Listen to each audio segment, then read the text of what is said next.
வரவில்லைன்னு போடுறாங்க. அதான் இப்போ வருது, இப்போ வரல. சரிங்க சார், சரி சரி, ஓகே.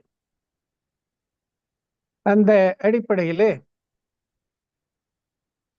நாம் இன்பம் என்றால் என்ன, இதுவரை இன்பத்தை நாம் எப்படி புரிந்து வைத்துக் கொண்டிருந்தோம், உண்மையிலேயே இன்பம் என்றால் என்ன என்பதை இப்ப நாம பார்க்கிறோம். இன்பத்துக்கு இடையூறு நிறைய வருது, என்ன பண்றது? உண்மையான இன்பத்தை அறிந்து கொள்ள வேண்டும் என்றால் அதற்கு பொறிகளை நாடி செல்லும் பொழுது இப்படிப்பட்ட இடையூறுகள் வரும். உண்மையான இன்பம் எங்க இருக்கிறதோ அதை நாடி செல்லும் போது இடையூறு ஏற்படாது. புறச்சாதனங்கள் இடையூறை விளைவிக்கின்றன. இதுவரை நாம் பார்த்ததும் அப்படித்தான். இன்பம் என்று நாம் எதை கருதுகிறோம் என்றால், எல்லோருக்கும் தேவையான அளவுக்கு, யாருக்கு எவ்வளவு தேவையோ அந்த அளவுக்கு அனைத்தும் சென்று சேர்ந்து விட்டால், எல்லோருக்கும் எல்லாம் கிடைத்து விட்டால் எல்லாம் இன்பமாக இருக்கலாம் என்பது ஒரு சிந்தனை. ஆக எல்லோருக்கும் எல்லாம் கிடைத்து விடுமா, நினைத்ததெல்லாம் நடந்து விடுமா, நினைத்ததெல்லாம் விருப்பப்படுவதெல்லாம் கிடைத்து விடுமா, அல்லது அடிப்படை தேவைகள் கிடைத்தால் கூட போதும் என்றால் அடிப்படை தேவைகள் கூட எல்லோருக்கும் கிடைத்து விடுமா? அப்படி கிடைத்து விட்டால் எல்லோரும் இன்பமாக ஆக்கி விடுவார்களா? அடிப்படை தேவைகள் எல்லோருக்கும் இருப்பவர்களுக்கெல்லாம் எவ்வளவு தேவையோ அவ்வளவு இருப்பவர்களுக்கெல்லாம் அந்த இன்பம் கிடைத்திருக்கிறதா என்ற நோக்கிலே ஒரு கருத்தை பார்த்தோம். இரண்டாவதாக, இன்பம் என்பது ஒரு கற்பனை உணர்வு. நாம் மனதிலே சிந்திப்பதுதான் இன்பம், வேற ஒன்றும் கிடையாது. நம்மை விட கீழே இருக்கிறவங்களை பார்த்தாக நாம இன்பமா இருக்கலாம், நம்ம விட மேல வரவங்களை பார்த்தாக நாம துன்பமா கஷ்டப்படுவோம் என்ற ஒரு கருத்து. கீழே இருப்பவர்களை பார்த்து இன்பப்படுவதும், நமக்கு மேல் இருப்பவர்களை பார்த்து கஷ்டப்படுவதும், இது எப்படி இன்பம் என்று இதை எப்படி நாம் சொல்லுவது? கீழே இருப்பவர்களை பார்த்தால் நான் பெரியவன் என்ற அந்த அகம்பாவமும், மேல் இருப்பவர்களை பார்த்தால் பொறாமைப்படுவதும் இது உண்மையான இன்பமாக அமையாது. அதே நேரத்தில் கீழே இருப்பவர்களிலிருந்து நமக்கு இன்பம் வந்து விடுமா, மேல் இருப்பவர்கள் நமக்கு துன்பத்தை தருகிறார்களா? அதுவும் கிடையாது. நம்மை விட வசதியா இருப்பவர்கள் நமக்கு துன்பத்தை தருகிறார்கள், அவங்க பாட்டுக்கு அவங்க இருக்காங்களா? ஆகையினால துன்பம் அங்கிருந்தும் வருவதில்லை, இன்பம் நமக்கு கீழே இருப்பவர்களிடமிருந்து அவர்களும் நமக்கு இன்பத்தை தருவது கிடையாது. ஆக இன்பம் என்பது இவர்கள் தந்தோ அவர்கள் தந்தோ இன்ப துன்பம் வருவதில்லை என்பதை எல்லாமும் பார்த்தோம். அடுத்ததாக, புலன் நுகர்வுகள். அந்த புலன் நுகர்வுகள் எவ்வளவுக்கு எவ்வளவு பொறிகள் நமக்கு சொல்லுகின்றனவோ, எனக்கு இது வேணும் அது வேணும், அந்த புலன் நுகர்வுகளுக்குண்டான விருப்பங்களை நிறைவேற்றி விட்டால் நாம இன்பமா இருந்து கொள்ளலாம். ஆக புறப்பொருள்கள் இன்பத்தை தரும், நமக்கு தேவையான அடிப்படை தேவைகளை பூர்த்தி செய்துவிட்டால் இன்பம் வரும். இல்லை, இன்பம் கற்பனையானது. ஏனென்றால் நம்மை விட தாழ்ந்தவர்களை பார்க்கும்பொழுது நாம் மகிழ்ச்சியாகவும், நம்மை விட வசதியானவர்களை பார்க்கும்பொழுது நாம் கஷ்டப்படுகின்றோம். ஆகையினால் இன்பம் என்பது ஒரு கற்பனை என்று கூறுவதும் சரியல்ல. மூன்றாவதாக, நமக்கு தேவையானவற்றை, அதாவது என்னென்ன நமக்கு தேவையோ அந்த பொருட்களை அடைவதோடு மட்டுமல்லாமல் நமக்கு விருப்ப உணர்வு, நம் பொருள்கள் மீது தோன்றுகின்ற எண்ணம், விருப்பம், விளைவு, அந்த விருப்பங்கள் நிறைவேறிவிட்டால், அது பொருளால நிறைவேறினாலும் சரி, பொருள் இல்லாமல் நிறைவேறினாலும் சரி, விருப்ப உணர்வு நிறைவேறிவிட்டால் நாம் எல்லோரும் இன்பமாக இருக்கலாம். ஆக முதல்ல புறப்பொருள், இரண்டாவது கற்பனை, மூன்றாவது விருப்ப உணர்வு.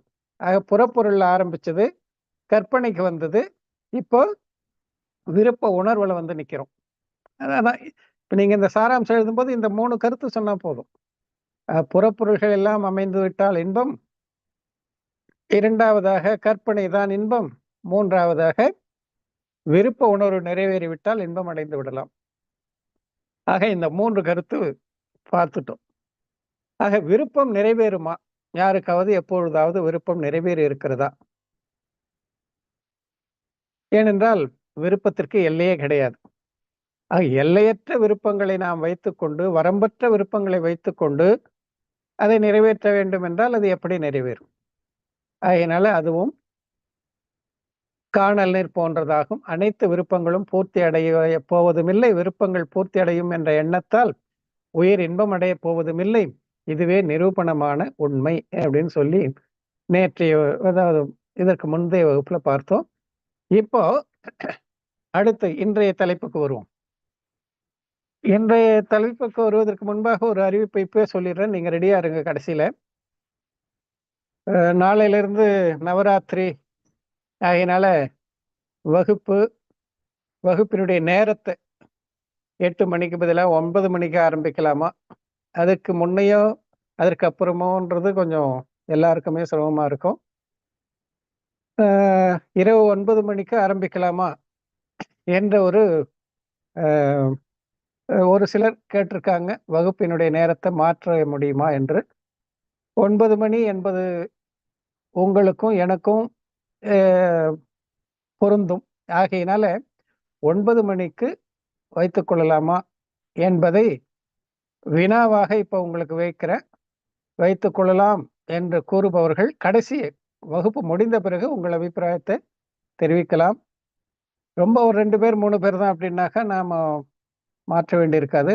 இல்லை நிறைய பேர் நவராத்திரி விழாவில் ஈடுபடுறாங்கன்னாக்கா அவர்களை கருத்தில் கொண்டு நாம் அதுக்கேற்ற மாதிரி 8 மணிக்கு பதிலாக 9 மணிக்கு ஆரம்பிக்கலாம் என்று ஒரு கருத்தை இங்கே சொல்லிவிட்டு இன்றைய தலைப்புக்கு நாம் இன்றைய பகுதிக்கு வருவோம். பாருங்க, விருப்ப உணர்வை நிறைவேற்றி கொண்டால் இன்பம் வந்துவிடும், நாம் திருப்தி அடைந்து விடலாம் என்ற எண்ணமும் என்ற ஒரு கருத்தும் சரியல்ல என்பதை பார்த்தோம். உண்மையில் விருப்பங்கள் நிறைவேறுவதால் இன்பம் இல்லை. இது தலைச்சுமையை தோளில் மாற்றி இன்பம் காண்பதற்கு ஒப்பாகும். எப்படின்னு கேட்டிங்கன்னா, கொஞ்சம் ஏதோ பசிக்குது, பசிக்கிற நேரத்துக்கு சாப்பிடணும்னு தோணுது. அந்த சாப்பிட வேண்டும், உணவு உட்கொள்ள வேண்டும் என்ற உணர்வு, அந்த எண்ணம், அந்த விருப்பம், அதை நாம் நிறைவு செய்துவிட்டால் நமக்கு திருப்தி ஆயிடுது. ஆக நமக்கு இன்பம் கிட்டிவிடும் என்று கூறுவது எப்படி என்று பார்த்தால், தலைச்சுமையை தோளில் மாற்றி இன்பம் காண்பதற்கு ஒப்பாகும்ன்றார். தலையில சுமந்திருக்கிறோம், அதை தோல்ல இறக்கி வச்சிட்டோம், கொஞ்சம் ரிலாக்ஸ் ஆகுது இல்லையா? தலை அந்த பாரம் தோல்லையே வச்சிருக்க முடியுமா? அதுவும் முடியாது. தோல் வலிக்கும், அப்புறம் திருப்பி மாத்து, தலைக்கு மாத்து, அப்புறம் இந்த தோல். இப்படி சுமையால் வரக்கூடிய வலியை கொஞ்ச நேரம் ரிலாக்ஸ் பண்றதற்காக அந்த சுமையை தலையில் சுமப்பதை தோளில் மாற்றிக்கொள்கின்றோமே, அதுபோல பசி என்ற உணர்வு ஏற்பட்ட போது அந்த பசி உணர்வை தீர்ப்பதற்காக, அந்த விருப்பத்தை போக்குவதற்காக உணவை உட்கொள்கின்றோம். அது கொஞ்ச நேரம் ஆறுதலா இருக்கும். ஆனால் எவ்வளவுக்கு எவ்வளவு நாம் உணவை உட்கொள்கின்றோமோ அவ்வளவுக்கு அவ்வளவு பசி அடங்கி தீர்ந்து இனி பசிக்காது என்ற நிலை ஏற்படுகிறதா? தலையில இருந்த சுமையை தோல்ல வச்சுட்டா தலையில அப்புறம் கொஞ்ச நேரத்துக்கு வலி இருக்காது, அப்புறம் தோல்ல வலிக்குது இல்லை, அப்புறம் திருப்பி தலைக்கு ஏத்துறதாகுது இல்லை. அதுபோல உணவை உட்கொண்ட பிறகு அந்த நேரத்துக்கு கொஞ்ச நேரத்துக்கு பசிக்காது, ஆனால் மீண்டும் பசி எடுக்குது, மீண்டும் உடல்ல வலிக்கிற மாதிரி அங்கேயும் மீண்டும் பசி இல்லாம இருக்குது இல்லையே, மீண்டும் பசி எடுக்குது. ஆக உண்பதால் பசி தீர்ந்து விட வேண்டும் என்றால், அந்த உணர்வே வராமல் போய்விடும் என்றால், இனி உண்ண வேண்டும் என்ற விருப்ப உணர்வே இருக்காது என்றால், அப்ப ஒரு முறை உணவு உட்கொண்ட பிறகு அதுக்கப்புறம் அந்த உணர்வு ஏற்படக்கூடாது. அது மட்டுமல்ல, உணவு உட்கொள்ளும் பொழுதே வேறொரு விருப்ப உணர்வு வந்து நிக்குது. எத்தனை விதமான உணர்வுகள்! உணவு உட்கொண்டிருக்கும் போது இன்னைக்கு கிளாஸ் இருக்குதா இல்லையா, கிளாஸ் இல்லைன்னா இதை பண்ணலாம் அதை பண்ணலாம் என்றெல்லாம் நாம் கருதுகிறோம் அல்லவா? ஆகையினால ஒரு விருப்ப உணர்வு மட்டுமல்ல, ஒரே நேரத்தில் பல்வேறு விதமான விருப்ப உணர்வுகள். சாப்பிடும்போது எந்த டிஸ்டர்பன்ஸ் இருக்கக்கூடாது, போன் வரக்கூடாது, வேற எந்த இடர்பாடும் இருக்கக்கூடாது, யாரும் வந்துடக்கூடாது, இப்படி எத்தனை விதமான விருப்ப உணர்வுகள். ஆக ஒவ்வொரு விருப்ப உணர்வையும் நம்மால் நிறைவு செய்து விட முடியும், அந்த விருப்ப உணர்வுக்கு ஏற்ப செயல்பட்டு நாம் அதை திருப்தி செய்ய முடியும் என்றால் அது முடியும்னா பரவாயில்ல. ஆனால் அவ்வாறு முடியுமா என்பதுதான் கேள்வியாக உள்ளது. ஆகையினால விருப்ப உணர்வு நிறைவேறுதல் என்பது தலைச்சுமையை தோளில் மாற்றி இன்பம் காண்பதற்கு ஒப்பாகும். ஒருவேளை எவ்வளவு விருப்ப உணர்வுகள் பூர்த்தி ஆகின்றதோ அவ்வளவு இன்பம் ஏற்படட்டும், முழுமையாக ஏற்படாவிட்டால் என்ன என்று யாராவது கூறினால் அதுவும் சரியில்லை. சரிங்க, பரவாயில்லை. எவ்வளவு விருப்ப உணர்வு நமக்கு இப்போ ஒரே நேரத்துல பல விருப்பங்கள் இருக்கும்.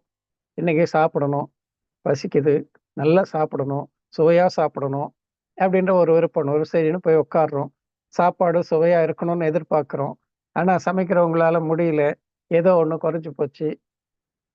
உடனே நமக்கு உப்பு குறைஞ்சு உப்பு எடுத்தேன், அதை எடுத்தேன், அதை எடுத்தேன், அப்படியே. ஆக சரி, போட்டோம், எப்படியோ ஒண்ணு சாப்பிட்டோம். எவ்வளவு நமக்கு அந்த பசி தீர்ந்ததோ, எவ்வளவு முடிஞ்சதோ அந்த அளவுக்கு இன்பம் கிடைச்சதுன்னு வச்சுக்கணும் என்ன அப்படின்னு கேட்கலாம். முழுமையா ஏற்படலை. நாம எப்படி எதிர்பார்த்தோமோ அந்த மாதிரி நேரத்துக்கு சாப்பிட முடியல, நேரத்திற்கு நம்மால நாம் நினைச்ச மாதிரி உணவு இல்லை, சாப்பிட முடியல, சுவைக்க முடியல, சுவைத்து சாப்பிட முடியல, அல்லது வேற யாரோ வந்துட்டாங்க, இருக்கிறத கொஞ்சம் ஷேர் பண்ண வேண்டியதாகி போச்சு. இப்படியெல்லாம் நாம் இல்லை, இப்போ முழுமையாக நம்முடைய விருப்ப உணர்வு நிறைவேறவில்லை என்றாலும் ஓரளவு விருப்ப உணர்வு நிறைவேறிவிட்டால் அந்த அளவுக்கு இன்பம் கிடைக்கும் அல்லவா அப்படின்னு கேள்வி. ஆக முழுமையாக ஏற்படாவிட்டால் என்ன, ஓரளவாவது ஏற்படுகிறது அல்லவா என்று கூறினால் அதுவும் சரி. ஏனெனில் உண்மை சுகம் விருப்பமின்மையில் தோன்றும், விருப்பத்தை நிறைவேற்றுவதில் அல்ல. உண்மை இன்பம் என்பது என்ன? மீண்டும் விருப்ப உணர்வு வரக்கூடாது. தோன்றுவதே துன்பம்தான், தோன்றாமல் இருப்பதற்கு பெயர் தான் இன்பம். ஆக நமக்கு அப்படிப்பட்ட ஒரு எண்ணமே வரவில்லை என்றால் நாம திருப்தியா இருப்போமா, சந்தோஷமா இருப்போமா, இருக்க மாட்டோமா? எண்ணம் வந்து அதை பூர்த்தி செய்ய வேண்டும் என்ற தவிப்பு, இதெல்லாம் ஒன்றுக்கொன்று அப்படியே போயிட்டே இருக்கு. ஆக எண்ணமே எழவில்லை, அப்ப நிம்மதியா இருக்கலாம்ல. ஆகையினால் உண்மையிலேயே விருப்ப உணர்வு தோன்றாமல் இருப்பதற்கு பெயர்தான் இன்பமே தவிர, விருப்ப உணர்வு தோன்றி அதை பூர்த்தி செய்து திருப்திப்படுத்தி ஒரு கொஞ்ச நேரத்துக்கு அதை அப்படியே அழுத்தி வச்சுட்டு மீண்டும் அது 4 மணி நேரம் கழிச்சு திரும்பவும் பசிக்கும், திரும்பவும். இது மாதிரி இது பசி உணவுக்கு மட்டுமல்ல, எல்லாத்துக்கும் அப்படிதான். எதையெல்லாம் நாம் புலன்கள் பொறிகள் வாயிலாக அனுபவிக்கின்றோமோ அனைத்துமே அந்த நேரத்துல இன்பமா இருக்கிற மாதிரி இருக்கும். அதுக்கப்புறம் துன்பத்துக்கு தான் காரணமாகிடுது. ஆக எவ்வளவுக்கு எவ்வளவு சுவையாக சாப்பிடுகிறோமோ, சுவையாக உண்கிறோமோ, எவ்வளவுக்கு எவ்வளவு அதிகமாக உண்ண ஆரம்பிக்கும் அவ்வளவுக்கு எவ்வளவு இன்னும் பசி தீவிரமாகினே போகும். ஆக உணவு உட்கொள்வதால் பசி தீர்ந்ததாக கிடையாது. அந்த விருப்ப உணர்வு இல்லாமல் இருப்பதற்கு பேர் தான் உண்மையிலேயே சுகம்.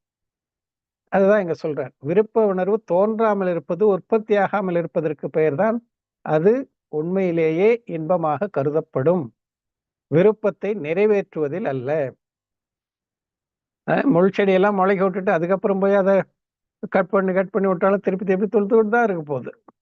வேரோடு பிரிங்கி எழுந்து மீண்டும் அது வரக்கூடாது. அந்த மாதிரி பண்ணாதான் உண்மையிலேயே முள் செடி வளராம இருக்கும். அப்படிதான் இதுவும். விருப்பத்தை நிறைவேற்றுவதில் அல்ல. காரணம் யாதெனில் விருப்ப உணர்வு சற்று குறையும் போது ஆகுலமும் சற்று குறைவதை நேர்முகமாக உணர்கிறோம். ஒரு கொடுத்திருக்கார். எப்படி இதை தெரிந்து கொள்வது? எப்போ விருப்ப உணர்வு இல்லையோ அல்லது சற்று குறைவாக இருக்கிறதோ அப்பொழுது நமக்கு ஆக்குலம் இல்லாம இருக்குதுன்றது நாம ஒத்துக்கிறோம் இல்லையா? யாருக்கு அதிகமான அந்த ஈடுபாடு இருக்கும், எனக்கு இந்த டைம்னா டைம், நான் டைமுக்கு தான் சாப்பிடுவேன், ஒரு நிமிஷம் கூட இப்படி அப்படி ஆகக்கூடாது. அது மாதிரி எல்லா விஷயத்திலுமே அது மாதிரி டைம் ஃபிக்ஸ் இல்லைன்னா எப்படி இவ்வளோ லேட்டு அப்படின்னு ஏதோ உணவு மட்டுமல்ல, எல்லா விஷயத்திலுமே ஆஃபீஸ் போகிறோம் அல்லது பணி செய்ய போகிறோம், எங்கேயுமே டைமுக்கு வரலன்னா கிடையாது, சஸ்பெண்ட் ஆர்டர் ஏதோ. ஆக இப்படி நாம இருக்கும்போது நாம சரி இன்னைக்கு பரவாயில்ல, கிடைச்சா சாப்பிடலாம், கொஞ்சம் முன்ன பின்ன ஆனாலும் பரவாயில்ல அப்படின்ற எண்ணத்தோடு இருந்தோம் என்றால் அதில் அதாவது இந்த அப்படியே ஸ்டிக் ஆகி இப்படித்தான் அப்படின்னு இல்லாம கொஞ்சம் ரிலாக்ஸா கொஞ்சம் அட்ஜஸ்ட் பண்ணிக்கிட்டு போனா சரி பரவாயில்லப்பா, கிடைச்சாலும் சாப்பிடலாம், அப்படி இல்லைன்னா கூட பரவாயில்ல, நாம டிராவல்ல போறோம், எங்க என்ன கிடைக்கும் தெரியாது, கிடைக்கல அப்படின்னாலும் பரவாயில்ல, கிடைச்சாலும் பரவாயில்ல, எப்படியோ ஒண்ணு நாம இருக்கிறத வச்சுக்கிட்டு அட்ஜஸ்ட் பண்ணிக்கலாம் என்ற அந்த பக்குவம் இருக்கும்போது, அந்த விருப்பத்திலே தீவிரத்தன்மை இல்லாத போது, தீவிரமான விருப்பம் இல்லாத போது நமக்கு ஓரளவுக்கு நிம்மதியா இருக்கிற மாதிரி இருக்கு. அடிதடியில போய் இறங்கிடுறாங்கல்ல, எத்தனை சில நேரங்கள்ல அப்படிலாம் பார்க்குறோம்ல. கிடைக்கலன்னா அடிதடி. ம். அப்படிலாம் நடக்குது. ஆக அந்த மாதிரி இல்லாமல், அப்ப அப்ப என்ன ஆச்சு? உணவும் கிடைக்கல, உடல்ல காயமும், அடிதடியில. சண்டை சச்சரவு, இன்னும் வேகம், தாபம் எல்லாம். ஆகையினால அது பெருந்துன்பமா போய் முடியுது. ஆகையினால் ஆக்குல வியாக்குலம் குறைவாக இருப்பதற்கு விருப்ப உணர்வு குறைவாக இருப்பது தான் காரணம். ஆக விருப்ப உணர்வு எவ்வளவுக்கு எவ்வளவு குறைவாக இருக்கிறதோ, அவ்வளவுக்கு அவ்வளவு ஆக்குல வியாக்குலங்கள், மனக்கவலைகள் அல்லது துன்பங்கள் விலகி நிற்கிறது என்பதை நாம பார்க்கிறோம். அப்போ விருப்ப உணர்வு குறைய குறைய மனக்கவலை குறைந்து கொண்டே செல்கிறது, துன்பம் குறைந்து கொண்டே செல்கிறது. அது முற்றிலுமாக இல்லாத பொழுது முற்றிலுமாக துன்பம் இருக்காது. ஆக முற்றிலும் துன்பம் இல்லாமல் இருப்பதற்கு பெயர் தான் உண்மையிலேயே இன்பம். துன்பம் இல்லாமை, கவலை இல்லாமை, மனக்கவலை இல்லாமல் துன்பம் சிறிதும் இல்லாமல் இருப்பதற்கு பெயர் இன்பம். ஆக துன்பம் சிறிதும் இருக்கக்கூடாது என்றால் விருப்ப உணர்வும் சிறிதும் இருக்கக்கூடாது. தோன்றி திருப்திப்படுத்துவது அது உண்மையான சுகம் அல்ல. ஆக தோன்றாமல் இருப்பதற்கு பெயர்தான் உண்மையான சுகம். அது எதனால் அறியப்படுகிறது என்றால், எந்த அளவுக்கு யாருக்கு விருப்ப உணர்வு குறைவாக இருக்கிறதோ அவர்கள் அமைதியாகவும் ஆகுலம் இல்லாமலும் பிரச்சனைக்கு ஆளாகாமலும் நிம்மதியா இருக்காங்க. ஆகையினால விருப்ப உணர்வு குறைந்திருப்பதிலேயே இவ்வளவு நாம் பார்க்கின்றோம், அமைதியை பார்க்கின்றோம், கவலையின்மையை பார்க்கின்றோம் என்றால், முற்றிலும் இல்லாத பொழுது கண்டிப்பாக அது இன்பத்திற்கு காரணமாக அமையும் என்பதில் எந்தவித சந்தேகமும் இருக்கக்கூடாது. அது அது இங்க காரணமாக எடுத்து சொல்றார். ஆகையினால விருப்பத்தை நிறைவேற்றுபவர் அந்த டைமுகெல்லாம் நினைச்சபடியே கிடைச்சிடுச்சு, விருப்பம் நிறைவேறி போச்சு, நாம் இன்னைக்கு நினைச்சதை முடிச்சிட்டோம், இந்த காரியத்தை முடிச்சிட்டோம் அப்படின்னு சொல்லிட்டு திருப்திப்பட்டா அதுக்கப்புறம் அதே எதிர்பார்ப்பு ஒவ்வொரு காரியத்துக்கும் வந்துகிட்டே இருக்கும், அதே விருப்ப உணர்வு ஒவ்வொரு முறையும் வந்துகிட்டே இருக்கும். அப்போ ஒரு நாளைக்கு நிறைவேறுது, ஒரு நாளைக்கு நிறைவேறலைன்ற போது நமக்கு வேக தாபம்லாம் வரும். ஆனால் அந்த விருப்ப உணர்வு எவ்வளவுக்கு எவ்வளவு குறைத்து, பரவாயில்ல பார்க்கலாம், இருந்தாலும் ஓகே, இல்லைன்னாலும் ஓகே அப்படின்னு போனாக்க நமக்கு வேக தாபங்கள் குறைவதை நம்மால் நன்றாக புரியும். எவ்வளவு பேர் நம்ம பார்க்கறோம் இல்ல, பெரிய விழா நடக்குது, சமாராதனை முண்டி அடிச்சுன்னு போய் சில நேரத்துல கீழே விழுந்து இப்படிலாம் ஆகுது, கதவு உடைக்குது, இது எத்தனை பார்க்குறோம் அந்த மாதிரிலாம் நிகழ்ச்சி. சிலர் சரி எல்லாம் முடியட்டோம்பா, கடைசியா போகலாம், இருந்தா மிச்சம் இருக்காது, பக்கத்துல இருக்கிறவங்க சொல்லுவாங்க, நான் போகும்போது எல்லாம் தீர்ந்து போச்சு, நான் ஏதாவது ஒண்ணு கிடைக்கும் இல்ல, வெறும் சாதம் இருந்தா கூட தண்ணி ஊற்றி சாப்பிட்டு வந்துடும், பசிக்கு சாப்பிடணும், அவ்வளவு கடைசியா போய்க்கலான்னு அப்படியே சில பேர் இருக்காங்க. அவங்க அமைதியா இருந்துட்டு கடைசியில என்ன இருக்கோ அதை சாப்பிட்டுட்டு வராங்க, அப்படியே இருக்காங்கல்ல. ஆகையினால போய் முண்டி அடிச்சு வரிசையில் நின்று கீழே தள்ளி மேலே தள்ளி சாப்பாடு தட்டு இப்போ எல்லாத்தையும் கீழே மேலும் கொட்டி வாடுறதுக்கு பதிலா அந்த மாதிரி கஷ்டம்லாம் இல்லாம கடைசியா எப்ப ஃப்ரீயா இருக்கோ அப்ப போலான்னு போய் சாப்பிட்டு வர்றவங்களும் இருக்காங்கல்ல. உதாரணத்துக்காக இதெல்லாம். ஆக ஆக்குல வியாக்குலம் விருப்ப உணர்வு குறைந்திருப்பதால் ஏற்படுகிறது, ஆக்குல வியாக்குலம் இல்லாமல் இருக்குது. விருப்ப உணர்வு அதிகரித்து காணப்பட்டால், நான் போய் முதல் பந்தியில உட்கார்ந்தாதான் எல்லாம் கிடைக்கும், கடைசியில போனாக்க ஒண்ணு இருக்கும் ஒண்ணு இருக்காது, நல்லா இருக்கிறதெல்லாம் முதல்லயே காலி பண்ணிடுவாங்க அப்படின்லாம் நினைச்சுக்கிட்டு போறாங்கல்ல. அது எந்த சமாராதன பந்தியோ அல்லது கல்யாணமோ எதுவா இருக்கட்டும், எல்லா நிகழ்ச்சிகளிலும் இப்படி முண்டி அடித்து கொண்டு சென்று அதனால போக முடியல, எனக்கு பின்னாடி வந்தவங்க முன்னாடி போயிட்டாங்க, இப்படி எத்தனை விதமான பிரச்சனைகள். அது அது உணவுல மட்டும் இல்ல, மற்ற செயல்கள்ல பூஜை விதானம் எதுலயும் எல்லாத்துலயும் ஏதாவது மாதிரி நான் நான் என்று இருக்கும் பொழுது அந்த விருப்ப உணர்வு நான் நினைக்கிற மாதிரி அங்க நடக்கணும், என்ன ரிசீவ் பண்ணணும் அப்படின்லாம் நினைக்கும் போது இப்படிப்பட்ட ஆக்குல வியாக்குலங்கள் ஏற்படும். கடைசி வரலும் அதே பேச்சா இருக்கும். ஆகையினால விருப்ப உணர்வு எவ்வளவுக்கு எவ்வளவு குறைகிறதோ அவ்வளவுக்கு அவ்வளவு இன்பம் ஏற்படுவதையும் அதனால் ஆகுல வியாக்குலம் இல்லாமல் இருப்பதையும் நம்மால் உணர முடிகிறது. அந்த விருப்ப உணர்வு முற்றிலுமாக இல்லை என்றால், இல்லாமல் போகும்போது அப்போ கண்டிப்பாக ஆகுல வியாக்குலம் இருக்காது. அந்த ஆக்குல வியாக்குலம் இல்லாமல் இருப்பதற்கு பெயர்தான் இன்பம் என்பதை இங்க நாம் தெரிந்து கொள்ளணும். ஆக இப்படி காரணம் யாதெனில் விருப்ப உணர்வு சற்று குறையும் போது ஆக்குலமும் சற்று குறைவது. இதுதான் லாஜிக். இந்த லாஜிக்கை வச்சுதான் விருப்ப உணர்வு துன்பத்திற்கு காரணம், விருப்பமின்மை இன்பத்திற்கு காரணம்ன்றதை இதை வச்சுதான் நாம் சற்று குறைவதை நேர்முகமாக உணர்கிறோம். ஆகையால் விருப்ப உணர்வுகள் முழுமையாக இல்லாமல் போகும்போது முழுமையான இன்பம் கண்டிப்பாக ஏற்படும் என்பதை யூகித்து அறியலாம். ஆக இதுதான் இன்பத்தை அறிவதற்கான வழி. இப்போ நாம டேங்க்ல ஃபுல்லா தண்ணி ரொப்பி வச்சுட்டோம். அது டேப் வழியா குழாய் வழியா கீழே நாம செலவு பண்ணிட்டே இருக்கோம். அது எவ்வளவுக்கு எவ்வளவு குழாய் வழியா வெளியேறது குறையிறதோ அவ்வளவுக்கு அவ்வளவு டேங்க் குறைஞ்சிக்கிட்டே போகும், தண்ணி குறையுது.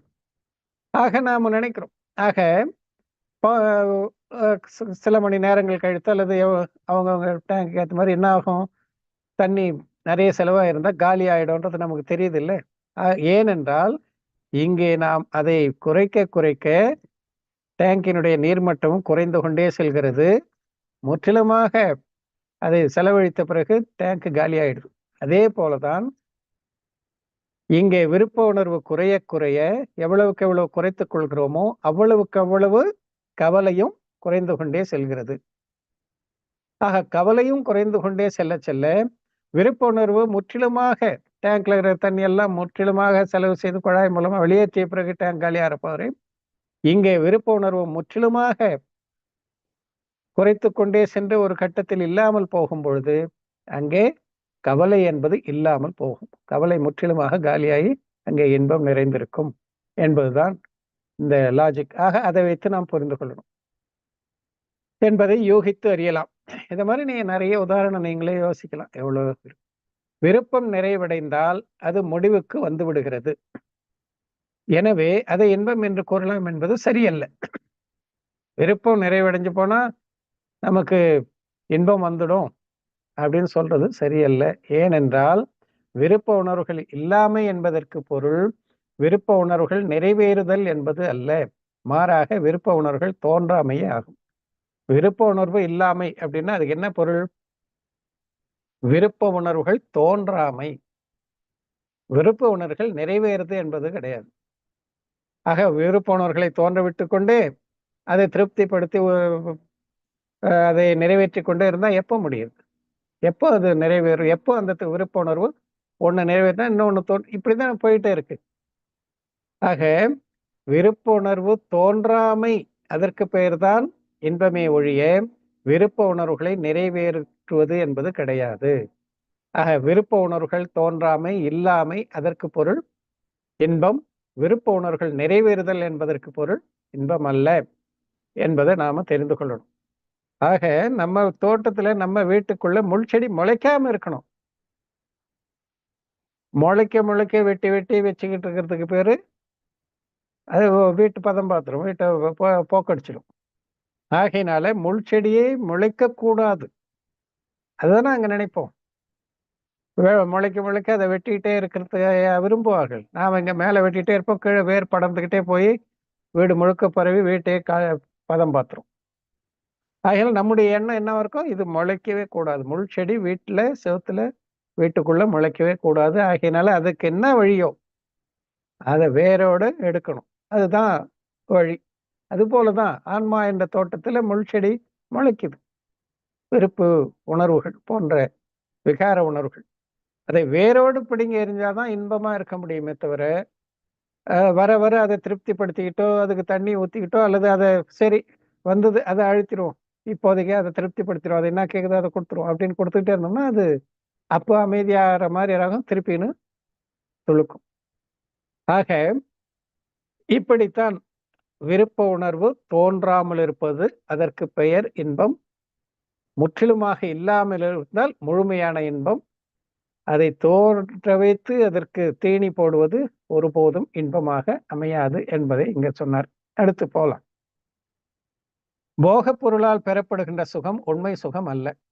இதையும் சொல்லிட்டார். போக பொருளால் பெறப்படுகின்ற சுகம் நுகர்வுகளால் நுகர்வுகளால் ஏற்படக்கூடிய சுகம் உண்மையான சுகம் அல்ல. அது துன்பத்தின் ஏற்ற இறக்க வடிவ வேறுபாடு ஆகும். துன்பத்துல கொஞ்சம் ஏற்ற இறக்கம் இருக்கலாம், அவ்வளவுதான். ஆனால் அது உண்மையிலேயே சுகம் கிடையாது. ஆக்குலமயமானதால் அது துன்பமே ஆகும். இன்பத்தின் இயல்பு ஆக்குலம் இன்மையாகும். எப்போ நாம எல்லாம் பெரும்பாலும் சொல்லணும், அரிப்பு அரிப்பு ஏற்பட்ட போது என்ன பண்ணுவோம்? அரிச்சுக்கிட்டே இருக்கு, சரி போட்டு சொரிவோம். அந்த அரிப்பு நீ போகும் அப்படின்ட்டு சொரிஞ்சுக்கிட்டே இருப்போம். சொரிகிறவர்களும் கொஞ்சம் அந்த அரிப்பு இல்லாத அந்த இது இல்லாம பரவாயில்ல அப்படின்னு. அப்போ அந்த ஆகுலம் இருக்கும். வேக வேகமா சொறி, இங்க சொறி அங்க சொறி, அந்த சொறி அந்த அரிப்பு நிக்கிறவர்களும் சொரிஞ்சுக்கிட்டே இருக்கு அப்படின்ற மாதிரி.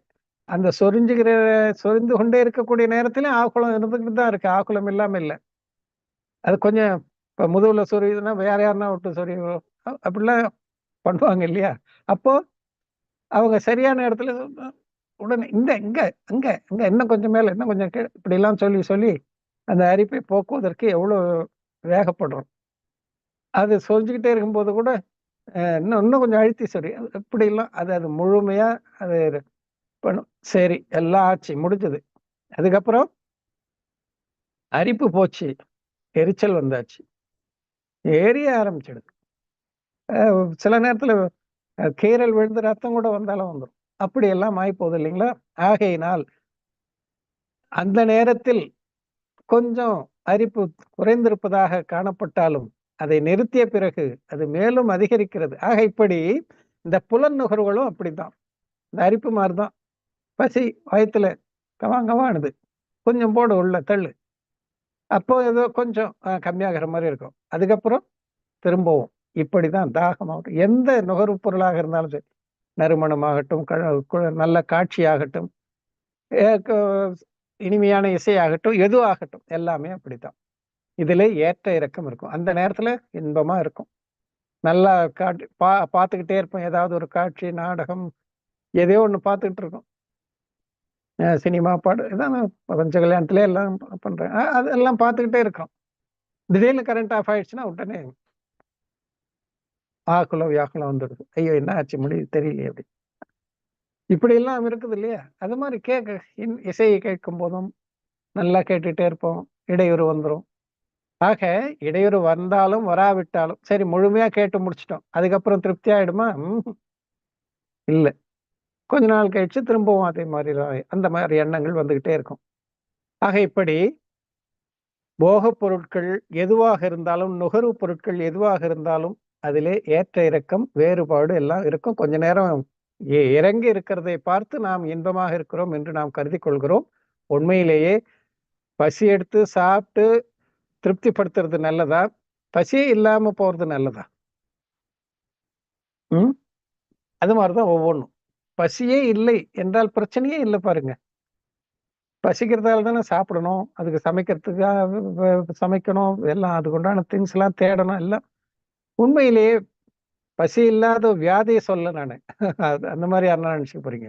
சிலருக்கு பசிக்காத வியாதி எல்லாம் இருக்கணும். ஆக பசியின்மை வியாதியை சொல்லல, பிணியை நோயை சொல்லல. பசிக்கவே இல்லை என்றால் அது நல்லதா, பசிச்சு பசிச்சு சாப்பிட்டுக்கிட்டே இருக்கிறது நல்லதா? பசிக்காம ஆரோக்கியமா இருக்க முடியும் அப்படின்னு ஒன்று இருந்தால் அதை அதை லைக் பண்ணுவோமா? இல்ல சாப்பிட்டு சாப்பிட்டு பசிச்சு பசிச்சு இதை சாப்பிட்டு சாப்பிட்டுட்டு இருக்கிறது நல்லதுன்னு நினைப்போம். ஆகையினால இது இல்லாமல் இருப்பதற்கு பெயர் தான் இன்பம். ஆகுல வியாக்குலங்கள் இல்லாமல் இருப்பதற்கு பெயர் தான் இன்பம்.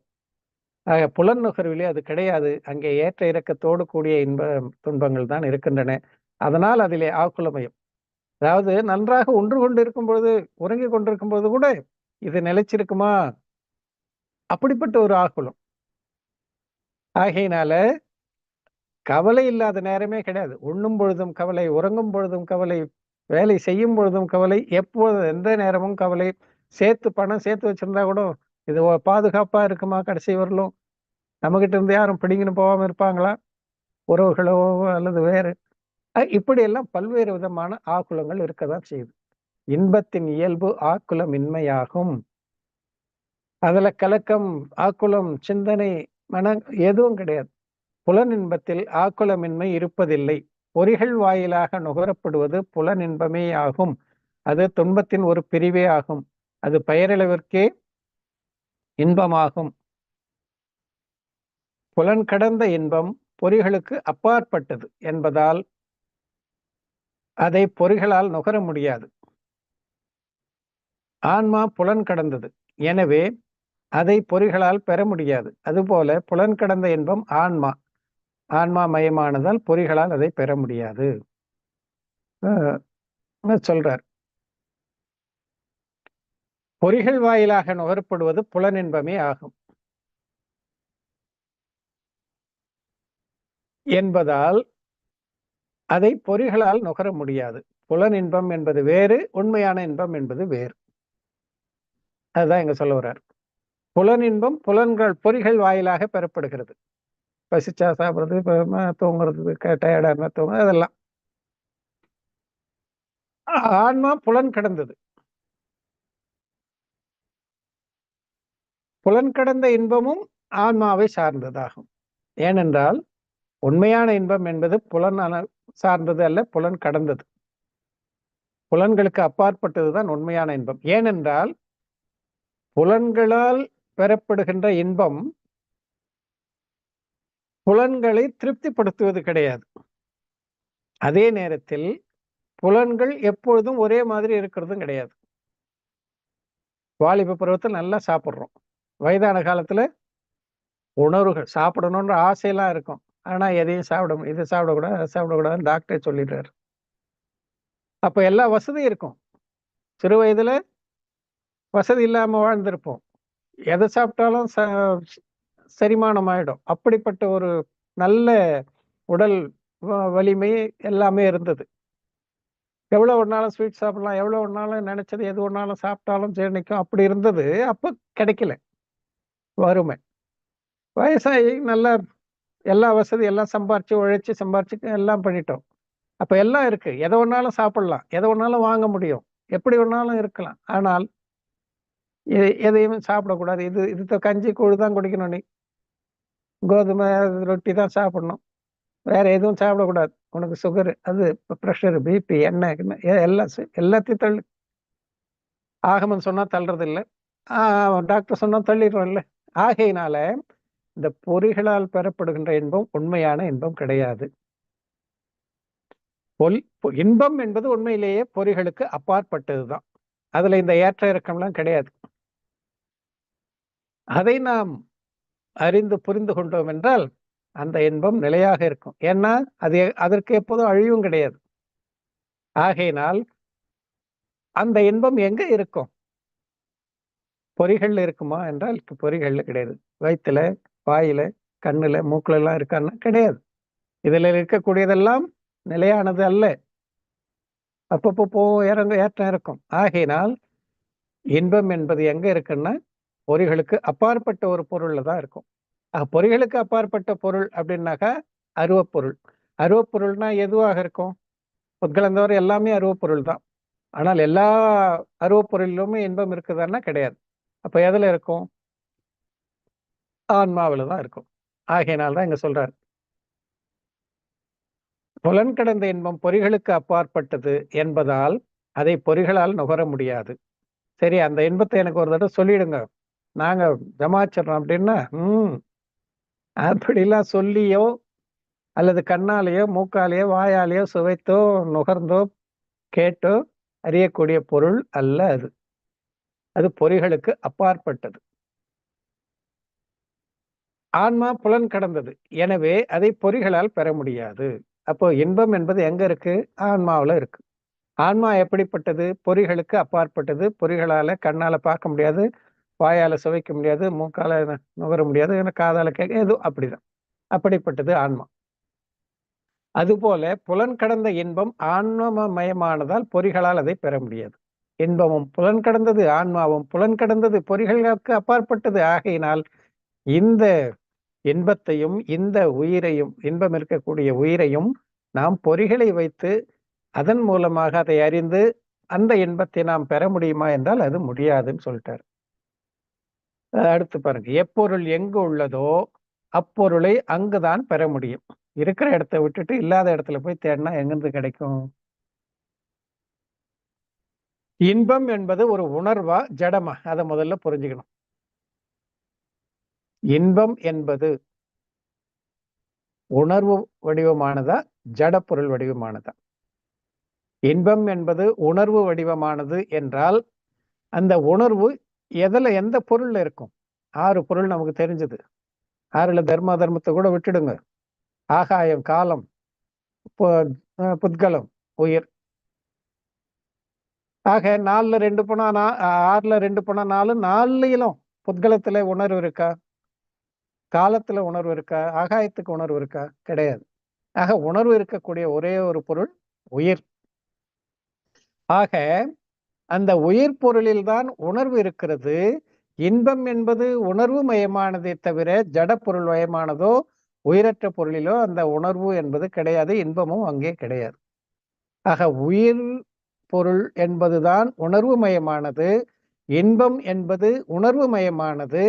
ஆகையினால் இன்பம் என்பது உயிருக்கே சொந்தமானதை தவிர ஜட பொருளுக்கு சொந்தமானதல்ல. எனவே இன்பம் ஜடப்பொருளிலிருந்து வராது. ஜடப்பொருளிலிருந்து உயிரற்ற பொருள் எதிலிருந்தும் அந்த இன்பம் பெற முடியாது.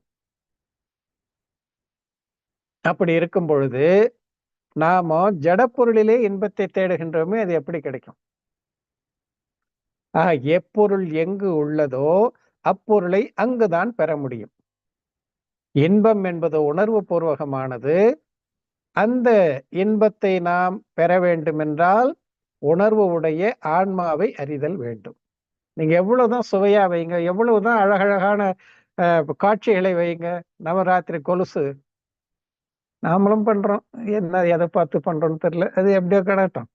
ஆக இப்படி விதவிதமான காட்சி பொருட்களை எல்லாம் அலங்கரித்து சும்மா டெக்கரேட் பண்ணி எல்லாம் வைங்க, நல்ல சுவையான சாப்பாடு அங்கே அரேஞ்ச் பண்ணுங்க, எல்லாம் செய்யுங்க. இதையெல்லாம் அனுபவிப்பது யார்? அந்த பொம்மைகளுக்கெல்லாம் பொம்மை எல்லாம் ஒண்ணுக்கு ஒண்ணு நான் சூப்பரா, என்ன நல்லா அழகா பண்ணியிருக்காங்க, எனக்கு பெயிண்ட் அடிச்சிருக்காங்க, அந்த பலகை அதெல்லாம் ஒண்ணுக்கு ஒண்ணு பேசிட்டு கொஞ்சம் குழாயிட்டு இருக்குதா, இல்லை அதை பார்க்கின்ற உயிரை ஆனந்தப்படுகிறதா? ரொம்ப அழகா பண்ணியிருக்காங்க அப்படின்னு சொல்லி உயிருக்கு அந்த மகிழ்ச்சி ஏற்படுகிறதா, அந்த பொருள்களுக்கு ஏற்படுகிறதா?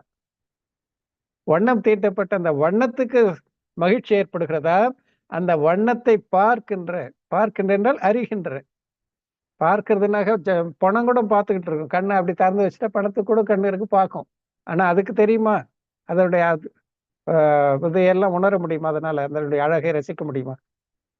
எவ்வளவுதான் இருக்கட்டும், உணவு சுவையான உணவு, இறந்து போன பாடியில வாயில வச்சு வைங்க, வாக்கரிசி போடுறாங்களா வாயில, அந்த வாக்கரிசி அது என்ன சுவைச்சு பார்க்குதான், அதனுடைய சுவை தெரியுமா என்ன? எவ்வளவுதான் சுவையான உணவை நாம் அந்த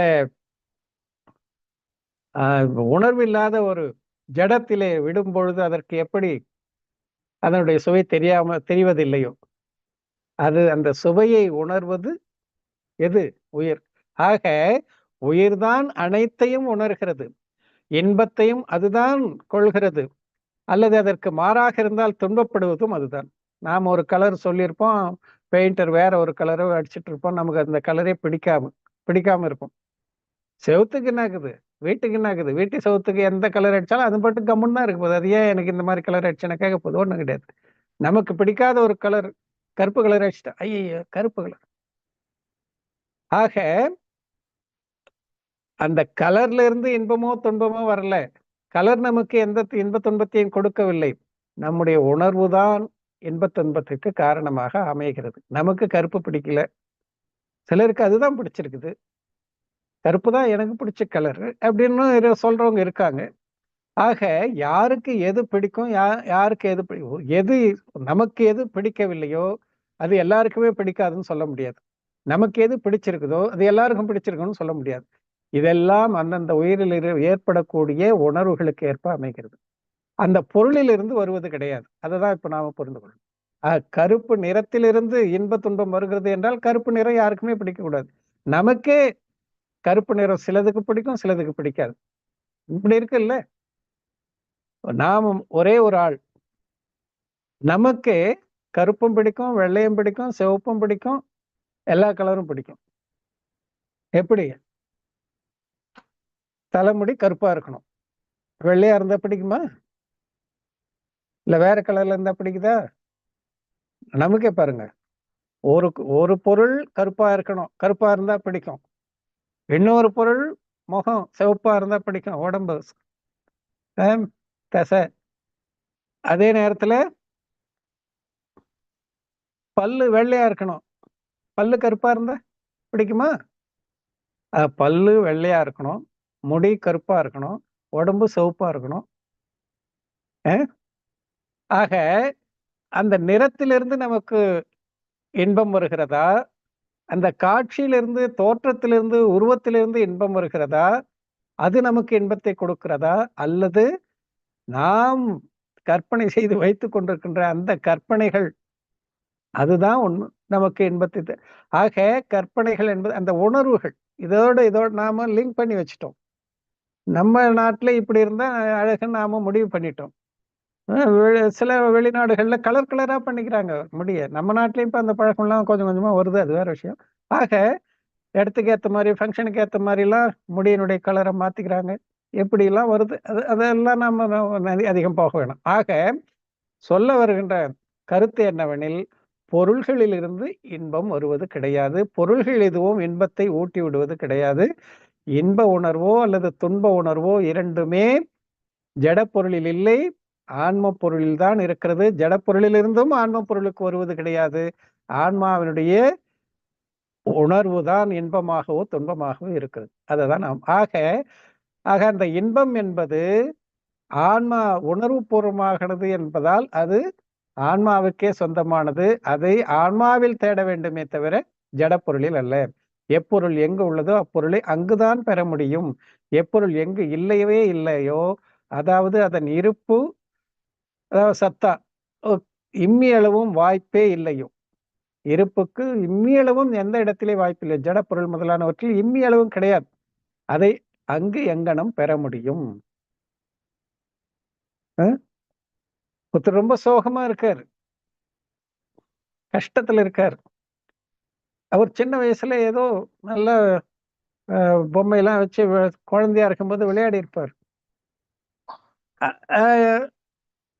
பொதுவாவே நாம குழந்தை முன்னாடி கிளி கிளிப்பு காட்டினாக்க அது சிரிக்கும். அதே குழந்தை வயசாகி தாத்தாவான பிறகு அந்த கிளி கிளிப்பு கொண்டு போய் அந்த தாத்தா முன்னாடி ஆட்டினாக சிரிப்பாரா, கோவப்படுவாரா? நீங்களே யோசிச்சுங்க. ஏன் தாத்தா இந்த கிளி கிளிப்பு வச்சுதான் நீ குழந்தையில நல்லா இதை ஆட்டும் போது சிரிச்சியான் அப்படின்னு நம்ம பேத்தி கொண்டாந்து நம்ம முன்னாடி அந்த கிளி கிளிப்பை ஆட்டுச்சுன்னா போ அப்படின்னுவோம். இல்ல நம்ம ஏதோ வெறுப்பேத்துறாங்கன்னு நினைப்போம். பாருங்க, பொருள் ஒண்ணுதான், மனுஷனும் ஒண்ணுதான். ஆனா குழந்தையில அது நம்மை சிரிக்க வச்சது. அதே பொருள் வயதான காலத்தில் வேற மாதிரி. ஏன்னா அதுதான், அப்படித்தான். ஆக பொருள்ல கிடையாது. அதை நாம எங்கு அந்த சத்தாவே இல்லையோ, அதாவது அதனுடைய இருப்பே இல்லையோ, இம்மி அளவு கூட கிடையாது அந்த பொருள்ல. அப்படி இருக்கும் பொழுது அந்த பொருளை நோக்குவதால் நமக்கு இன்பம் கிட்டும் என்றால், அந்த பொருளை நோக்கும் போதெல்லாம் நமக்கு இன்பம் கிட்ட வேண்டும். ஆனால் ஒரு நேரத்தில் அதை நோக்கும் போது இன்பமாக இருக்கிறது, ஒரு நேரத்தில் அதுவே துன்பமாக இருக்கிறது. இப்படி எவ்வளவு உதாரணங்கள் சொல்லிக்கிட்டே போல. வாழ்க்கையில ஒரே ஒரு பொருள் நமக்கு இன்பமாகவும் அதே பொருள் துன்பமாகவும் இருக்கிறது. சொல்லுவாங்கல்ல, கல்யாணம் ஆன போது நிலவு மாதிரி இருந்தா அதுக்கப்புறம் மாறிக்கிட்டே போய் கட்சியில ஜோலாமிக்கா தெரியுது அப்படின்னு சொல்றாங்கல்ல. முனிவரே ஒருத்தர் சொல்லியிருக்காரு. டிவியும் பிபியும் கம்பேர் பண்ணுங்கன்னா ஒருத்தர் சொன்னார். பிபின்னா மனைவி, ரெண்டுத்தையும் கம்பேர் பண்ணுங்க அப்படின்னு ஹிந்தியில. டிவி முதல்ல பிளாக் அண்ட் ஒயிட்டா வந்தது, அப்புறம் கலர் டிவியா மாறிடுச்சு. பிபி முதல்ல கலரா வருவாங்க, அப்புறம் பிளாக் அண்ட் ஒயிட் ஆயிடுவாங்கன்னு சொல்லி சொன்னார். இப்படி இதில் அவர் சொன்னது ஜோக்கா கூட இருக்கலாம். உண்மை அதாவது பொருளிலே இன்பம் இல்லை. அதுக்காக தான் நான் இதெல்லாம் சொல்றேன். ஆக இப்படி புரிந்து கொள்ள வேண்டும். இம்மி அளவும் வாய்ப்பே இல்லையோ, அப்படி இல்லாத போது அங்க போய் தேடிக்கிட்டு இருக்கிறோமே இன்பம் கிடைக்கும் இன்பம் கிடைக்கும், அதுக்குதான் அதுதான் இங்க சொல்ல வரும். ஆக அந்த பொருள்ல கிடையவே கிடையாது. அதை போய் தேடுவதால என்ன பயன்? தேடினாலும் அங்க கிடைக்காது. ஆகையினால அந்த பொருளில் இல்லாத ஒன்றை நாம் அந்த பொருளிலே இருந்து அடைய வேண்டும் என்றால் எங்கனம் அதை அடைய முடியும், எங்கனம் பெற முடியும். உதாரணமாக ஞானம் ஆன்மாவின் ஒரு குணம். எனவே ஞானத்தை சேத்தனமய ஆன்மாவில் தான் பெற முடியும், ஜட பொருளில் அல்ல. இது எல்லாருக்கும் தெரிஞ்சது தானே. ஆன்மா ஞானமயமானது. அது புத்கலத்திலே எங்கேயாவது ஆன்மா புத்கலத்திலே புத்கல பொருளோடு இருக்குது. இருந்தாலும் புத்கல பொருள்ல எங்கேயாவது உயிரினுடைய அந்த அறிவு இருக்குதா அப்படின்னா புத்கல பொருள்ல கிடையாது. அறிவு ஆன்மாவில தான் இருக்குது. ஆகையினால் ஞானம் ஆன்மாவின் ஒரு குணம். எனவே ஞானத்தை சேத்தனமய ஆன்மாவில் தான் பெற முடியும், ஜடப்பொருளில் அல்ல. அதுபோலவே சுகமும் ஆன்மாவின் ஒரு குணம். எனவே ஆன்மாவில் தான் சுகத்தை பெற முடியும், உடல் முதலிய ஜடப்பொருள்களில் அல்ல. எவ்வாறு ஆன்மா தன்னை அறியாமல் அஞ்ஞான வடிவில் பரிணமிக்கின்றதோ அவ்வாறே இவ்வுயிரும் இன்பம் விளையும் என்ற நம்பிக்கையில் புறப்பொருள் சார்ந்து முயற்சி செய்து வருகிறது. ஆக புறப்பொருள் வாயிலாக நாம இன்பத்தை அடையலாம் என்று சொல்லி இந்த ஆன்மா அப்படியெல்லாம் முயற்சி செய்து கொண்டிருக்கிறது. ஆனால் உண்மையிலேயே புறப்பொருளிலிருந்து இன்பம் வருகிறதா என்றால் கிடையாது. இதுவே இது துன்பம் அடைவதற்கு மூல காரணமாகும். துன்பத்தை ஏன் அடைகிறது என்றால், எங்கு இருக்கிறதோ அங்கு தேடாமல் இருக்கும் இடத்தை விட்டு இல்லாத இடத்தை தேடுவதால அலைச்சலும் துன்பமும் வேர்வை சிந்துவதும் இரத்தம் சிந்துவதும் கஷ்டப்படுவது தவிர வேற ஒன்றும் மிஞ்ச போறது கிடையாது. ஆக துன்பம் அடைவதற்கு மூல காரணம் இல்லாத இடத்திலே தேடி தேடி தேடி அலைந்து கொண்டிருக்கிறது. காணல் நீரை நீர் என்று கருதி ஓடி மான் தன் உயிரை மாய்த்துக் கொள்வது போல இல்ல சுகம் இல்லாத இடத்திலே சுகத்தை தேடி அலைகிறது. எந்த பொருளிலே சுகம் என்ற ஒரு உணர்வே இல்லையோ அப்படிப்பட்ட பொருளிலே சுகம் எங்கிருந்து கிடைக்கும்? இன்பத்தை தேடுவதற்கு தேர்வு செய்த திசையே தவறாகும். எந்த திசையை நோக்கி தேட வேண்டுமோ நாம் அதற்கு மாறான திசையிலே பயணித்துக் கொள்ள இருக்கின்றோம். ஆகையினால அது நம்ம விட்டு ரொம்ப தூரத்துக்கு போயிட்டே இருக்கு. அது போல நாம போயிட்டே இருக்கிறோம். அதுதான் சரியாக இருக்கும். ஆக இன்பம் இருக்கும் திசையை விட்டு விட்டு மற்ற எல்லா திசையிலையும் பயணிச்சாச்சு. 84 யோனிகள்ல போய் பயணித்து பார்த்துட்டு வந்துட்டோம். 84 யோனிகள்லயும் நமக்கு கிடைக்கல இன்னைக்கு வரலும். கிடைச்சிருந்தா ஏதாவது ஒரு இடத்துல தங்கிட்டு இருப்பாங்கல்ல. ஆக அது இல்லை, அடுத்து அடுத்து அடுத்து அடுத்துன்னு போய் எல்லாம், ஆனால் எங்கும் கிடைக்கல. ஏன்னா நம்முடைய திசை தவறான திசை, தவறான பாதையிலே தவறான டைரக்ஷன்ல போயிட்டு இருக்கிறோம். திசை தவறானதால் அதன் விளைவும் தவறாகவே துன்பமாகவே அமையும். உண்மை சுகம் பெற புறநோக்கை நீக்கி தன்னை நோக்க வேண்டும். ஆக எங்க இருக்கிறதோ புறத்தை சார்ந்து புறத்திலே பயணித்து புற திசை நோக்கி சென்றதை நீக்கி அதற்கு மாறான திசையாகி நம் பக்கம் திரும்ப வேண்டும். ஆக புறநோக்கை நீக்கி தன்னை நோக்க வேண்டும், தன்னை அறிய வேண்டும். ஏனெனில் தனது இன்பம் தன் ஆன்மனில் உள்ளது. சரி, நம்ம ஆன்மா இல்லை, வேற ஒரு ஆன்மாவை பார்த்தா இன்பம் கிடைக்குமான்னா அந்த ஆன்மாவில இருந்தும் டிரான்ஸ்ஃபர் பண்ண முடியாது. ஒரு அக்கௌண்ட்ல இருந்து இன்னொரு அக்கௌண்ட் மணி டிரான்ஸ்ஃபர் பண்ற மாதிரி பகவானுடைய ஆன்மாவில இருந்து நம்முடைய ஆன்மாவுக்கு அவர் இன்பத்தை டிரான்ஸ்ஃபர் பண்ணுவார்னா பண்ண முடியுமா? அவரிடம் இருக்கக்கூடிய அனந்த ஆற்றலை கூட அவர் நமக்கு அதுல ஒரு பகுதி கூட டிரான்ஸ்ஃபர் பண்ண முடியாது. ஆனா நாம என்னென்னவோ பகவான் கிட்ட கோரிக்கையெல்லாம் வைக்கிறோம். உண்மையான ஆன்ம இன்பத்தை கூட கேவல ஞானத்துல ஒரு பகுதி ஒரு பரியாயம் நமக்கு வந்துட்டா கூட நாம ஆயிடலாம். அந்த மாதிரி அதை கூட அவரால் பண்ண முடியாது. ஆக அந்த ஆன்மாவை சார்ந்திருக்கும் வரை கூட நமக்கு ஆன்ம இன்பம் கிடைக்காது. ஆனாலும் ஆன்ம இன்பம் என்றால் என்ன, நம்மை நோக்க வேண்டும் என்றால் என்ன, அதற்கு அவர் துணை நிற்கிறார். அவ்வளவுதான். ஆசிரியர் மாணவனுக்கு துணை நிற்பார். ஆசிரியர் தான் மைண்ட்ல இருக்கிறத அப்படியே மாணவ மைண்ட்ல டிரான்ஸ்ஃபர் பண்ணிடுவார்னா அது முடியாது. அவர்கிட்ட போய் தெரிந்து கொள்ளலாம். தெரிந்து கொள்வதற்கு அவரை நாமும் வணங்குறோம். ஆசிரியர் குரு அவர் தான் நமக்கு போதிக்கிறார், ஆன்ம கல்வியை போதிக்கிறார். ஆகையினால அவரை நாம வணங்குறோம். அந்த அடிப்படையில் அவர் நமக்கு செய்நன்றி ஒன்று, அதே நேரத்தில் புரிய வைப்பது அவர்தான்.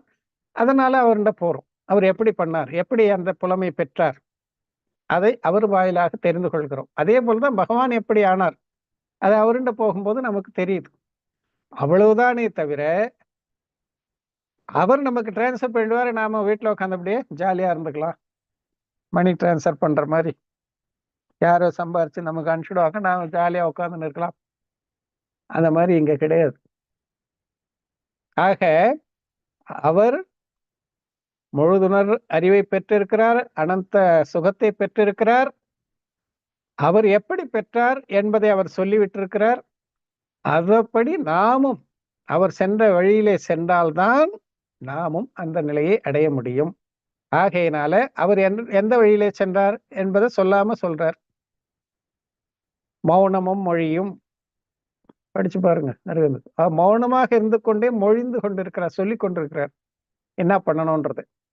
அதை நாம பண்ணணும். ஆக நீ என்னை நோக்குவதை நிறுத்து, நான் என்ன பண்ணிக்கின்றேன், நான் உன்னை பார்க்கல, நான் என்ன பார்த்துங்கிறேன் அப்படின்னு சொல்றார். அது நமக்கு தெரியல. அது போல நாம் மற்றவர்களை பார்ப்பதை விட்டுவிட்டு புறம் சார்ந்து செயல்படுவதை நீக்கிவிட்டு விலக்கிவிட்டு நம்மை சார்க்கணும், நம்மை நோக்கணும். அதுதான் ஒரே வழி. ஏன்னா அங்கதான் இருக்கு இன்பம், அங்கே இருக்கு. அந்த ஆன்மாவிலும் இருக்கிறது, பரமான்மாவிலும் இன்பம் இருக்கிறது. ஆனால் அதை டிரான்ஸ்ஃபர் பண்ண முடியாது. நம்ம ஆன்மாவில் இருக்கக்கூடிய இன்பத்தை தான் நாம் ஊக்குவித்து வெளிக்கொணர்ந்து பெற முடியுமே தவிர வேறொரு ஆன்மாவில் இருப்பதை கூட பெற முடியாது. புறப்பொருள் என்றால் எல்லாம், அதுவும் வேற ஆன்மாவும் புறப்பொருள் தான். ஏனென்றால் அங்கிருந்தும் இன்பத்தை நம்மால் பெற்றுவிட முடியாது. இதெல்லாம் பிராக்டிக்கலா லாஜிக்கலா இருக்குதா இல்லையான்றதை யோசிச்சு பாருங்க. ஏதோ இவங்க இப்படிதான் சொல்றாங்க, அவங்க அப்படிதான் சொல்றாங்க, இவங்க கருத்து அப்படிப்பா அப்படின்னா, கருத்து யார் எதை சொன்னாலும் கருத்து ஒன்றாகத்தானே இருக்கணும். உண்மை என்பது ஒன்றுதானே. அது வேற வேற மாதிரி சொல்றாலும் கடைசியில அது உண்மையானது இப்படித்தான், இந்த பொருள் இப்படித்தான் என்பதை நாம் உணர வேண்டும். நடுநிலையோடு ஆராய வேண்டும். அதனால இவங்க பேசினா அப்படி பேசுவாங்க, அவங்க பேசினா அப்படி பேசுவாங்க, அவங்கவுங்க இஷ்டத்துக்கு அர்த்தம் பண்ணுவாங்க. இப்படியெல்லாம் நாம் சிந்திக்காமல் சொல்லக்கூடிய கருத்து எப்பொருள் யார் யார் வாய் கேட்பினும் அது மெய்ப்பொருளா இல்லையா, ஆகமத்தோடு ஒத்து இருக்குதா இல்லையா, அது ஏற்புடையதா இல்லையா, அதை நாம் தான் சிந்தித்து உணர வேண்டுமே தவிர எல்லாரும் ஏதாவது ஒரு குரூப்ல சேர்த்து பார்த்தா உண்மை தத்துவத்தை, உண்மையான ஆகமத்தை, பரமாகமத்தை நம்மால் புரிந்து கொள்ள முடியாது. ஆக சொல்லுவோம், நாங்க கூட நாங்க யார்கிட்ட படிச்சோமோ, யார் எங்களுக்கு கத்து கொடுத்தாங்களோ, குருவர் பேரை சொல்றது ஒன்றும் தவறு கிடையாது. சொல்லுவதாலேயே ஏதாவது ஒரு குரூப்பை சார்ந்தவங்க அப்படின்ற மாதிரி எங்களை புரிந்து கொள்ளக்கூடாது. ஆகையினால் சொல்லக்கூடிய கருத்துக்கள் எல்லாம் உண்மையானதா, லாஜிக்கா இருக்கா, பொருத்தமாக இருக்கிறதா, ஆகமத்தோடு ஒத்து இருக்கிறதா, இது எல்லாத்தையும் இந்த அனைத்து கருத்துக்கள் அடிப்படையிலே நீங்கள் இதை புரிந்து கொள்ள வேண்டும். ஏன் இதை மீண்டும் மீண்டும் சொல்றேன்னா, எத்தனையோ பேர் திரும்பவும் இப்படிதான் பேசுறாங்க. அவங்க அப்படிதான், நீங்கள்லாம் இப்படி பேசுவீங்க இல்லையா, நாங்கள்லாம் இப்படி, அவங்க அப்படி பேசுவாங்க, இவங்க இப்படி பேசுவாங்க, இப்படி பேசுகிறார்களே தவிர உண்மை என்ன என்பதை அறிவதற்கு யாரும் முயற்சி பண்ண மாட்டாங்க. தயவு செய்து யார் இவங்க எங்கிருந்து வந்தாங்க, இவங்களுடைய பேக்ரவுண்ட் என்னன்னு பார்க்கவே பார்க்காதீங்க. அவங்க எந்த கருத்தை சொன்னாலும் சரி, அது ஆகமத்திற்கு ஏற்புடையதா இருக்குதா, ஆகமத்தோடு ஒத்து இருக்கிறதா, அதை தான் நாம பார்க்கணும். ஆகையினால பேக்ரவுண்ட் என்ன, எங்கிருந்து படிச்சுட்டு வந்தாங்க, இதையெல்லாம் பார்ப்பதை விட்டு சொல்லக்கூடிய கருத்து ஆகமத்திற்கு ஒத்திருக்கிறதா, ஏற்புடையதா இருக்கிறதா, அதே நேரத்தில் லாஜிக்கா இருக்கு, அதுதான் நாம பார்க்கணும். அதுதான் இங்க சொல்றாரு. ஆக தன்னை நோக்கும் பொழுது தான் இன்பத்தை பெற முடியும். ஏனென்றால் இன்பம் என்பது இங்கே இருக்கிறது. வேறொரு ஆன்மாவில் இருந்தாலும் அது நமக்கு டிரான்ஸ்ஃபர் ஆகாது. இதுல ஏதாவது தவறு இருக்குதா? அந்த அடிப்படையிலே வேறு ஆன்மா பரமான்மாவாக இருந்தாலும் அந்த பரமான்மா கூட நமக்கு இன்பத்தை டிரான்ஸ்ஃபர் செய்யாது. நாம் நம்மை நோக்கினால்தான் நமக்கு இன்பம் கிடைக்கும் என்று கூறுகின்ற கருத்து ஆகமத்துக்கு ஏற்புடையதா இல்லையான்றது எல்லாரும் தெரிந்து கொள்ளலாம், புரிந்து கொள்ளலாம். இதுல என்ன அவ்வளவு பெரிய ஒன்றும் கஷ்டம் ஆழமானதுன்னு ஒன்றும் இல்லை. ஆக புறநோக்கை நீக்கி தன்னை நோக்க வேண்டும், தன்னை அறிய வேண்டும். ஏனெனில் தனது இன்பம் தன் ஆன்மனில் தான் உள்ளது. ஒவ்வொரு தீர்த்தங்கரரும் அப்படிதான் பண்ணியிருக்காங்க. எந்த ஒரு தீர்த்தங்கரரும் வேறொரு தீர்த்தங்கரரை வழிபட்டு அவங்ககிட்ட இருந்து இன்பத்தை பெற்றதா ஆகமத்துல கிடையாது. எவ்வளவு சான்றுகள் வேணும்னாலும் இருக்கு ஆகமத்துல. இதெல்லாம் சொல்லி புரிய வைக்கணும்ன்ற அவசியம் இருக்காது. நீங்க இதெல்லாம் தெரிந்திருப்பீர்கள். ஆக நோக்க வேண்டும், தன்னை அறிய வேண்டும். ஏனெனில் தனது இன்பம் தன் ஆன்மனில் உள்ளது. ஆன்மா வரம்பற்ற ஆனந்தத்தின் இருப்பிடம், ஆனந்தமயமானது அது. எனவே இன்பம் விளைவோர் ஆன்மாவை நோக்க வேண்டும், புறம் நோக்க கூடாது. ஆன்மாவை நோக்க வேண்டும் என்றால் ஆன்மா ஒரு தேர்ட் பர்சன் அங்க போகணும் அப்படின்னு இல்லை. அது நான் தான், என்னிடம்தான் அப்படிப்பட்ட அனந்த ஆற்றல், அனந்த சுகம், அனந்த இன்பம் எல்லாம் என்னிடம்தான் இருக்கிறது. அதை நான் அறியாததால் ஆக்குல வியாக்கம்லாம் வருது, அவ்வளவுதான். புறநோக்குடையாருக்கு உண்மை சுகம் ஒருபோதும் விளையாது. அதுதான் புறத்தை நோக்கி இருக்கும் வரை உண்மையான இன்பத்தை பெற முடியாது. இப்போ கடையில இருந்து ஏதோ சில திங்ஸ் எல்லாம் வாங்கிட்டு வரோம். குழந்தைக்கு பொம்மை கேட்டது, பொம்மையும் வாங்கி வச்சுட்டோம் உள்ள. ஆனா அந்த குழந்தை என் பொம்மைன்னு அழுது. ஏன்னா அது அடியில போயிடுது, மேல பார்வையில இல்லை. அங்க வைக்கும்போது மேல வச்சிருப்போம், ஆனா வீட்டுல வந்து பிரிக்கிச்சு பார்க்கும்போது அது அடியில போயிடுதுன்னு வச்சுங்க. அந்த குழந்தை ஏன் என் பொம்மை இல்லை, நாம என்ன சொல்லுவோம், பார் இங்கதான் இதுலதான் இருக்குது, கீழே இருக்குது, அடியில இருக்கு, இப்போ அழாத, நான் எடுத்து தரேன் அப்படின்னு சொல்லுவோம். அதுவும் அதை எடுத்து அதன் கையில காட்டாதவர்களும் என் பொம்மை என் பொம்மை என் பொம்மைன்னு அப்படிதான் அடம் பண்ணும், அழும். அது மாதிரி நம்முடைய அழுகைக்கு காரணம் என்னன்னா, பகவான் சொல்லிட்டாரு சுகம் உங்ககிட்ட தான் இருக்குது, நீ அதை பாருன்றாரு. நாம என்ன பண்றோம், அதை பார்க்கல. பார்க்காம மேல இருக்கிறதெல்லாம் பார்த்துக்கிட்டு, இல்லையே சுகம் இல்லையே சுகம் இல்லையே, கண்ணு மூக்கு காது இதெல்லாம் பார்க்குறோம், உடம்பு பார்க்குறோம், சுகம் இல்லைன்னு அழுகுறோம். கடவுள் சொல்றாரு உங்ககிட்ட தான் இருக்குது, உங்ககிட்ட தான் இருக்குது, ஆழம் இருக்குது, உள்ள இருக்குது, உள்ள இருக்குது, நீ கவலைப்படாதுன்னு நம்ம அதை பார்க்காமே கவலைப்பட்டுக்கிட்டே இருக்கிறோம். அவ்வளவுதான், குழந்தை மாதிரிதான். பகவான் சொல்லிட்டார் சுகம் ஆன்மாவில் இருக்கிறது. ஆனா ஆன்மா மேல நிறைய ஜடப்பொருள்கள், புத்கலம், உடல் முதலானவை எல்லாம் மேல வந்து உக்காந்துக்குச்சு. அது உள்ள இருக்கு.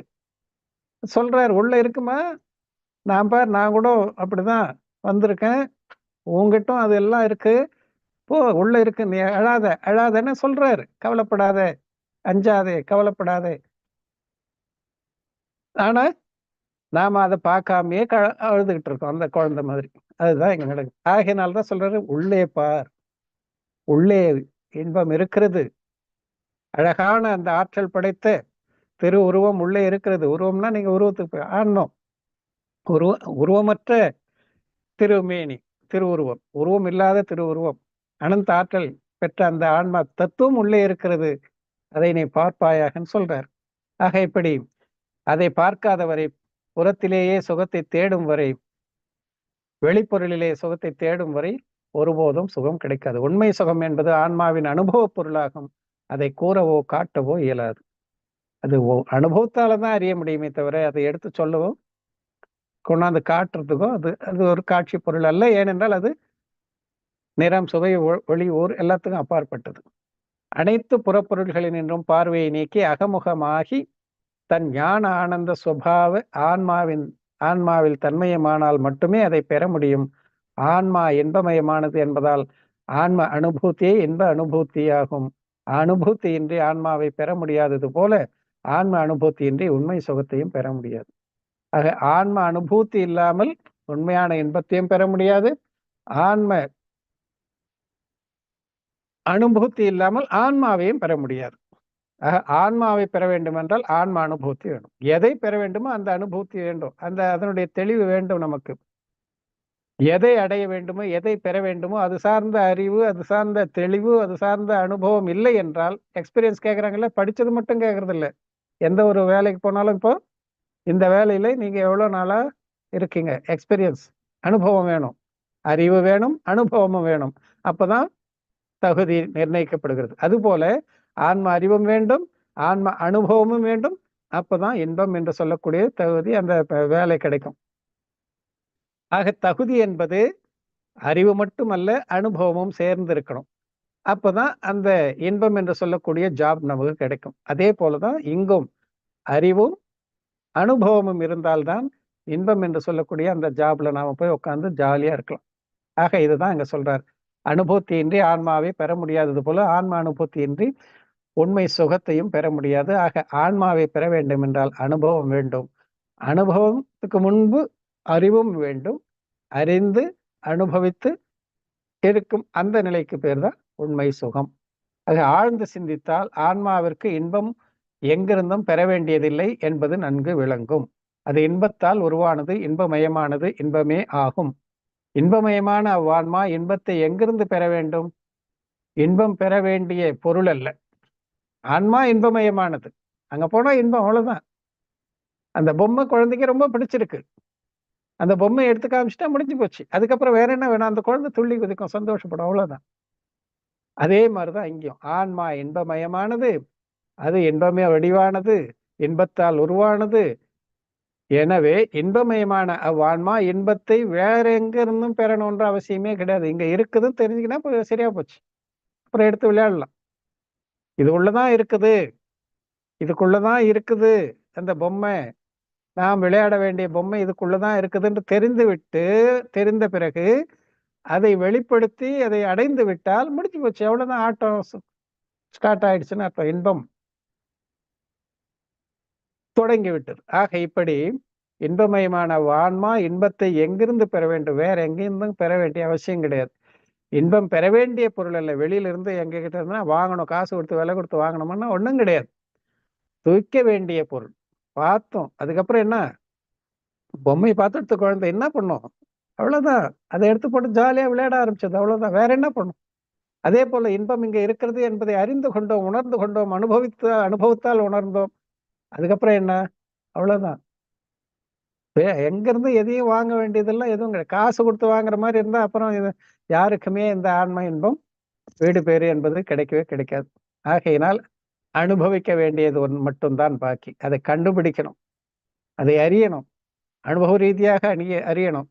அறிந்த பிறகு அனுபவிப்பது தவிர வேற ஒண்ணும் கிடையாது. அனுபவிக்க வேண்டிய பொருள் இன்பத்திற்காக துடிக்க வேண்டுமோ? இன்பத்தில் துடிப்பு என்பதே கிடையாது. துடிக்கிறதோ பதைக்கிறதோ அதெல்லாம் எதுவும் கிடையாது. ஆக நாம இதை பண்ணணும், ஒரு பரபரப்போ ஒரு துடிப்போ அல்லது வேகமோ தாபமோ அதெல்லாம் எதுவுமே ஒன்றும் தேவை கிடையாது. அந்த வழியை சென்று அடைவதற்கு வேகம் தேவைப்படலாம். நற்காட்சியை பெறணும், நல்லறிவு நல்லொழுக்கத்தை பெறணும்னா அதற்கு பெரும் முயற்சி வேணும். அதற்கு ஒரு வேக தாபம் துடிப்பு எல்லாம் இருக்கணும், முயற்சி புருஷார்த்தம் எல்லாம் இருக்கணும். அடைந்த பிறகு அங்க எதுவுமே கிடையாது, நிம்மதி ஆயிப்போச்சு. அதுக்கப்புறம் தேடல் கடல் எதுவும் கிடையாது. ஆக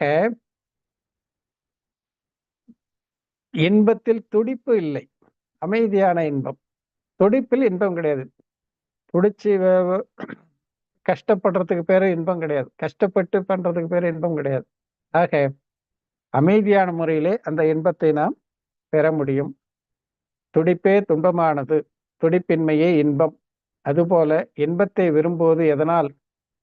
விரும்புவதே துன்பமாகும், விரும்பாமையே இன்பமாகும். ஆகையினால இன்பத்தை விளைவது, இன்பத்தை நினைப்பது, இன்பத்தை அடைய வேண்டும் என்ற பேரவா, ஆக அவா இருக்கும் வரை உண்மையிலேயே அங்கே எதிர்பார்ப்பு இருக்கும். எதிர்பார்ப்பு இருந்தாக அது உண்மையான இன்பமாக இருக்காது. எனவே இன்பம் என்பது இதற்கெல்லாம் அப்பாற்பட்டதாக இங்கே கருதப்படுகிறது. ஆக அந்த பொருளை அடையும் வரை இருக்கணும், நாம இன்பத்தை அடையணும் பெறணும் என்பதாக நாம அந்த எண்ணத்துல இருப்போம். ஆனால் அந்த பொருளை அடைந்த பிறகு அதுக்கப்புறம் விருப்பம் இருக்குமா? அவ்வளவுதான். இந்த பொம்மையை குழந்தை கையிலே பெறும் வரை கை கால உதைக்கும், துடி அழுவும், பொருளும் கீழே விழுந்து பிறலும் எல்லாம் பண்ணும். இருக்குடா நீ கவலைப்ப, வர வழியிலேயே கூட அழுதுகிட்டு வரும், எங்க இருக்கு காட்டு காட்டுன்னு. இந்த பாடுறா இப்ப வண்டி ஓட்டிட்டு இருக்கிறோம், இப்ப காட்ட முடியாது, வீட்டுக்கு போய் காட்டுறோம். அது வரலாம் சும்மா இருக்காது, வேகம் எல்லாம் இருக்கும். அதுக்கப்புறம் அதை வீட்டுல வந்து காட்டிய பிறகு எல்லாம் சைலண்ட், அவ்வளவுதான். அப்புறம் அது விளையாட ஆரம்பிச்சு, அப்புறம் நம்ம பத்தி கண்டுக்காது. மற்றதெல்லாம் இருக்குதா இல்லையா நாம தான் பார்க்கணும், அதுக்கு அதை பத்தி எல்லாம் கவலை கிடையாது. அவங்க மற்ற பொருள், வாங்கின பொருள் எல்லாம் இருக்கான்னு நாம பார்த்துக்கிட்டு இருப்போம். அந்த குழந்தைக்கு அதெல்லாம் கிடையாது. அதுக்கு தேவையானது கிடைச்சிச்சு, அவ்வளவுதான், முடிஞ்சு போச்சு. அது அப்படியே ஜாலியா இருக்கும். அதே போல நாம் நம்முடைய ஆன்ம அனுபவத்தை பெற்று அந்த ஆன்ம சுகத்தை அடைந்து விட்டால் நமக்கும் வேற மற்றது உறவுகள், பந்தமும் பாசமும் மீதி பொருள் இருக்குதா இல்லையா, உடம்பு இருக்குதா இல்லையா, உறவுகள் இருக்கா இல்லையா, எதுவும் தோன்றாது. அதிலேயே மூழ்கிடுவோம். அப்படி மூழ்கி இருப்பதற்கு பெயர் தான் உண்மையான இன்பம். அந்த உண்மையான இன்பம் உயிரில் தான் இருக்கிறது. உயிரை அறிந்து அதை அனுபவித்து அதன் அனுபவ ரீதியாக அதை பெறுவது, அதுதான் அதற்கு ஒரே வழி. ஆக இது தவிர வேறு எந்த வழியும் இன்பத்திற்கு வழியாக அமையாது என்பதை நாம் புரிந்து கொள்ள வேண்டும். இன்பம் என்றால் என்ன, இன்பம் எங்குள்ளது, அதை எவ்வாறு பெறுவது, இவ்வனைத்து வினாக்களுக்கும் ஒரே விடை ஆத்மானுபூதி. அந்த ஆத்மானுபூதியை பெறுவதற்கு முதல் வழி தத்துவ சிந்தனையாகும். அந்த ஆத்ம அனுபூதி தனது முதல் வழியாகிய தத்துவ சிந்தனையையும் கடந்து தோன்றுகிறது. ஆக ஆத்ம அனுபூதி எப்படி பெறுறது? ஆன்ம அறிவை முதல்ல ஆகம ரீதியா ஆன்மாவை பற்றி சிந்தியுங்கள். இதுவரை யாரெல்லாம் முக்தி அடைந்திருக்கிறார்களோ, வீடு பெற்று அடைந்திருக்கிறார்களோ, யாரெல்லாம் அனந்த ஆற்றலை உடைய இன்பத்தை பெற்றிருக்கிறார்களோ, அவர்கள் எல்லாம் எந்த வழியில் சென்றார்கள்? அவருடைய கதைகளை படியுங்க, புராண கதைகளை படியுங்க. அவர்கள்லாம் எப்படி மோட்சத்தை அடைந்தார்கள்? என்ன செய்து மோட்சத்தை அடைந்தார்கள்? அவங்கள் சென்ற வழியில நாம சென்று கொண்டிருக்கின்றோமா? அவர்கள் இல்லறத்தில் இருந்த போது எப்படி இருந்தார்கள்? துறவரத்தை மேற்கொண்ட போது எப்படி இருந்தார்கள்? என்ன அறத்தை பின்பற்றினால் அவர்கள் போல் நாம் ஆக முடியும்?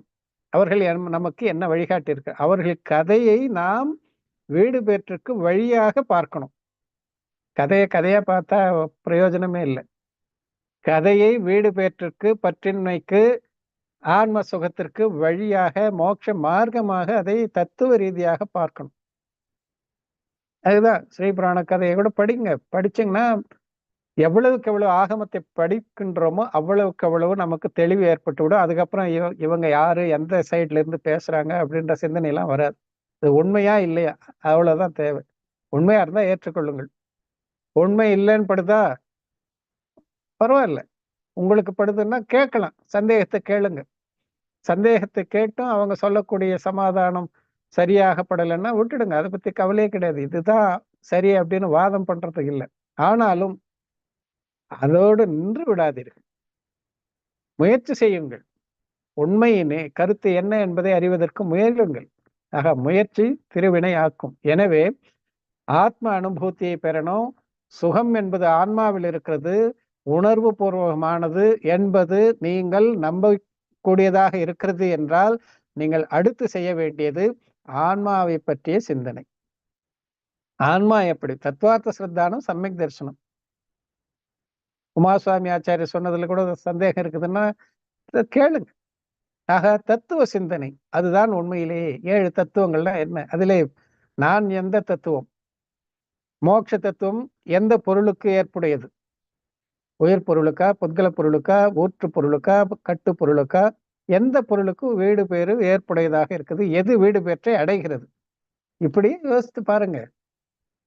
ஆன்ம தத்துவம், ஆன்ம சிந்தனை, ஆன்ம பொருளை அறிதல் தவிர மற்றதெல்லாம் அதற்கு துணை நிற்கும் பட்சத்தில் அதையும் நாம் செய்யலாம். அதற்கு துணை நிற்காத பட்சத்தில், நம்மை கீழே தள்ளக்கூடியதாக அமையும் பட்சத்தில், நாம் தீய செயல்களுக்கு ஆளாகிவிடும் அப்படிப்பட்ட செயல்களாக இருக்கும் பட்சத்தில் அவற்றையெல்லாம் தவிர்த்து விடுவது நல்லது. ஆக எதெல்லாம் ஆன்மாவிற்கு துணை நிற்குமோ அப்படிப்பட்ட செயல்களெல்லாம் நன்மையாக எடுத்துக்கொண்டு ஆன்ம தத்துவத்தை அறிந்து கொள்வதற்கு எந்த செயலை செய்யுங்கள். நீங்க விதானம் செய்யுங்க, பூஜை செய்யுங்க, அபிஷேகம் பண்ணுங்க, எது பண்ணாலும் பண்ணுங்க. அதனால் ஆன்ம தத்துவம் அறியப்படுகிறது. பகவானால் அருளப்பட்ட விதானத்திலே அதுதான் இருக்கு. அந்த பொருள்கள் கருத்துக்களை எல்லாம் படிங்க, எல்லாத்திலையும் அதுதான் இருக்கு. அது அறியப்படுகிறது என்றால் அனைத்தும் சிறப்புடையதுதான், அனைத்திலும் ஈடுபட வேண்டியதுதான். ஆனால் ஆன்ம தத்துவம் புறக்கணிக்கப்பட்டு தீய வழிக்கு செல்லக்கூடிய செயல்களாக இருந்தால் அதை கண்டிப்பாக விட்டுவிட வேண்டும். ஆக அந்த ஆன்ம அனுபூதி தனது முதல் வழியாகிய தத்துவ சிந்தனையையும் கடந்து தோன்றுகிறது. இதுவும் தெரிந்து கொள்ளணும். முதல் ஆரம்பம் எப்படி இருக்கும்? தத்துவத்தை சிந்திக்கணும். 7 தத்துவம், 9 பதார்த்தம், 6 பொருள்கள், அதுல நான் இந்த தத்துவம், நான் வீடு பெற்ற அடைவர், இதை இப்படிப்பட்ட சிந்தனைகளை தெளிவாக அறிந்து கொண்டு அதற்கப்புறம் அந்த ஆன்மாவிலே உட்புக புக இந்த சிந்தனையும் தடைப்பட்டு நின்று அனுபூதி ஏற்படும். அப்ப எந்த சிந்தனை, வேற சிந்தனை எதுவுமே வராது. ஆன்மா தவிர வேற எதுவுமே இருக்காது. எத்தனையோ முறை நாம் அப்படிலாம் ஜட சிந்தனையில மூழ்கி இருப்போம். ஏதோ சிந்தனையில உட்காந்துட்டு இருப்போம். யார் என்ன கேட்டாங்க, பேசினாங்க, போனாங்க, ஒண்ணுமே தெரியாது. சாப்பிடும்போது கூட என்ன சாப்பிட்டோன்னு கேட்டா கூட சாப்பிட்டு முடிச்ச உடனே இன்னைக்கு என்ன குழம்புன்னு கேட்டா கூட தெரியாது, பதில் சொல்லிடலாம். நான் கூட அப்படிலாம் எத்தனை தடவை பண்ணியிருக்கோம். ஏன்னா நம்ம சிந்தனை எங்கேயோ இருந்திருக்கும். ஆக அப்ப நாம செய்கின்ற செயலை கூட நாம நம்முடைய கவனம் அதுல கூட போகாம அந்த செயலை செய்தே முடிச்சிடுறோம்.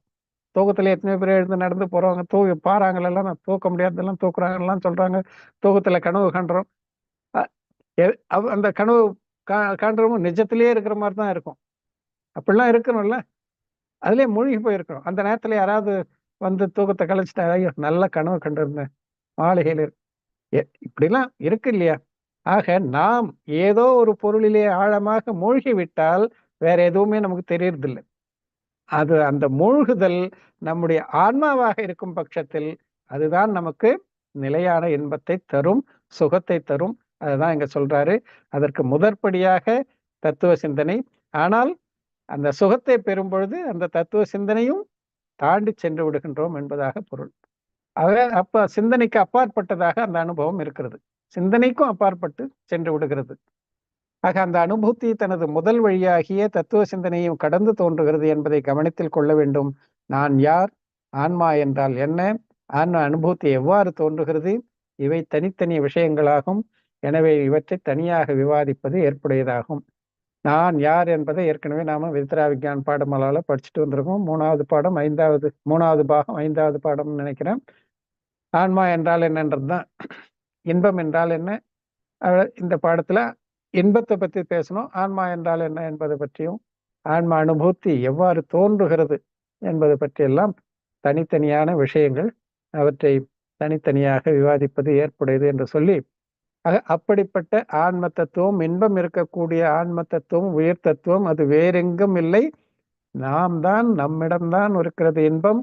நாம் தான் அதற்குரிய பொருள் என்பதை உணர்ந்து அதற்குண்டான அறிவை பெற்று அதற்குண்டான சிந்தனையிலாழ்ந்து அனுபூதியை பெற்று ஆன்மா உய்வதற்கு, ஆன்மா இன்பம் பெறுவதற்கு நாம் முயற்சி மேற்கொள்வோமாக என்று கூறிக்கொண்டு, இன்பம் என்பது இப்படிப்பட்டதுதான். இது புலன்களுக்கு அப்பாற்பட்டது. அப்படிப்பட்ட புலன் கடந்த இன்பத்தை நாம் அனைவரும் விரைவில் அடைந்து வீடு பெற்ற நிலையை பெறுவோமாக, பிறவா பேரின்ப நிலையை அடைவோமாக என்று கூறி இந்த வகுப்பை இதோடு நிறைவு செய்கின்றேன். யாருக்குன்னா சந்தேகம் இருந்தா கேட்கலாம். அதே நேரத்துல ஏற்கனவே நான் வகுப்பு துவங்குவதற்கு முன்பு அறிவிப்பின்படி நவராத்திரிக்கு 8 மணிக்கு பதிலாக 9 மணிக்கு, அதாவது நாளையிலிருந்து நவராத்திரின்னு சொல்றாங்க. ஆக 8 மணிக்கு பதிலாக 9 மணிக்கு வகுப்பு ஆரம்பிச்சா நல்லா இருக்கும் அப்படின்னு விருப்பப்படுபவர்கள் எத்தனை பேர் கொஞ்சம் ஹேண்ட் ரைஸ் பண்ணீங்கன்னாக்கா தெரிந்து கொள்ளலாம். நிறைய பேர் இருக்காங்க அப்படின்னாக்கா 8 மணிக்கு பதிலாக 9 மணிக்கு ஆரம்பிக்கலாம். 9 மணிக்கு ஆரம்பிச்சு 10 மணிக்கு முடிச்சிடலாம். 1 ஹவர்ல எவ்வளவு முடியுதோ. அந்த மாதிரி இருக்கிறவங்க, அந்த விருப்பமுடையவர்கள் ஹேண்ட் ரைஸ் பண்ணலாம்.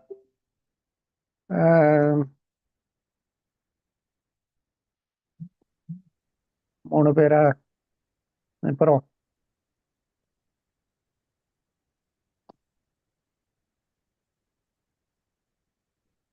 4, 5, 6, 7.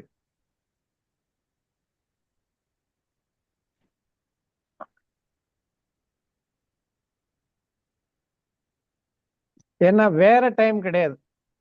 8ன்றத 9 ஆக்கலாம். காலையில நீங்க 8:30 மணிக்கு கோயிலுக்கு வர முடியும்னா, இல்ல கேட்க முடியும் 8:30 மணிக்கு ஃப்ரீனா 8:30 to 9:30, 10:30 அப்படி அந்த டைம் பண்ணலாம். ஆனா 8:30 மணிக்கு எல்லாரும் கேட்க முடியாதுன்னு நினைக்கிறேன். அதனால தான் மீதி நேரம் எனக்கு செட் ஆகாது. ஒண்ணு காலையில 8:30 மணின்னா எனக்கு இங்க நைட்டு 11 மணி.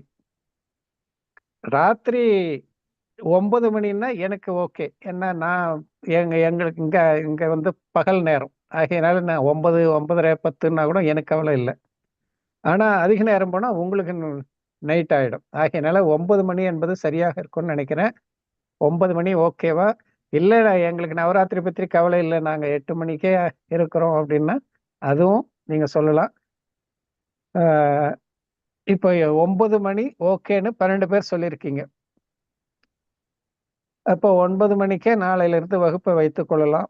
ஏன்னா 12 பேருக்கு இருக்குங்க.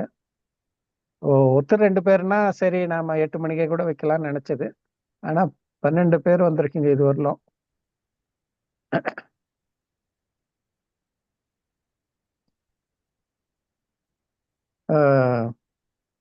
இன்னும் யாராவது இருக்கீங்களா? அவ்வளவுதானா? 12 பேர் தானே நவராத்திரி விழாவில் பங்கு கொள்றவங்க? ஓகே.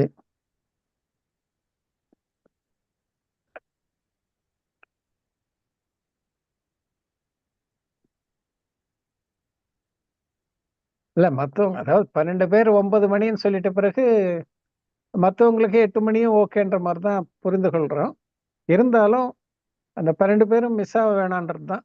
ஆகையினால 9 மணி டூ 10 மணின்றதுல அதுல யாருக்காவது 9 to 10ன்றதுல யாருக்குன்னா இல்ல எங்களால 10 மணி வரலாம் இருக்க முடியாது, வகுப்பு அட்டன் பண்ண முடியாது, எங்களுக்கு 9 to 10 ஒத்து போகாதுன்னு சொன்னா அவங்க கூட ஹேண்ட் ரைஸ் பண்ணலாம். 9 to 10 எங்களுக்கு சரி வராதுன்னு யாராவது இருந்தா ஹேண்ட் ரைஸ் பண்ணலாம். இந்த 12 பேர் ஓகே, நான் புரிந்து கொள்றேன். இவங்க ஹேண்ட்ஸ் டவுன் பண்ணிடலாம், இந்த 12 பேர். இப்ப நான் கேட்கறது 9 to 10 எங்களுக்கு ஒத்து வராதுன்னு யாராவது இருந்தா அவங்க மட்டும் ஹேண்ட் ரைஸ் பண்ணுங்க. அந்த மாதிரி யாரும் 9 to 10 ஒத்து வராதுன்றதுக்கு இருக்காது. ஏன்னா நாம ஏற்கனவே வகுப்புகள் பெரும்பாலும் பார்த்தீங்கன்னா 8 மணிக்கு ஆரம்பிச்சு கூட 9:30 வரலும் நடத்துறோம். ஸோ 9 to 10 ஓகே தான் நினைக்கிறேன் நாளையில இருந்து. அந்த 10 நாளைக்கு மட்டும் ஆஸ் யூஷுவல் 8 மணிக்கு தான் இருக்கும்.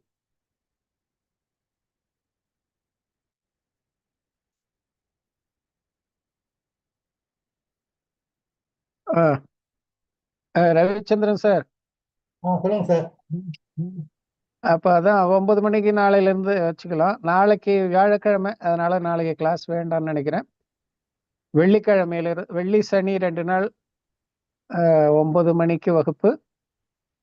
அதுக்கப்புறம் நவராத்திரி முடிகிற வரலும் 9 மணிக்கு வகுப்பு தொடங்கி 10 மணிக்கு முடியும்.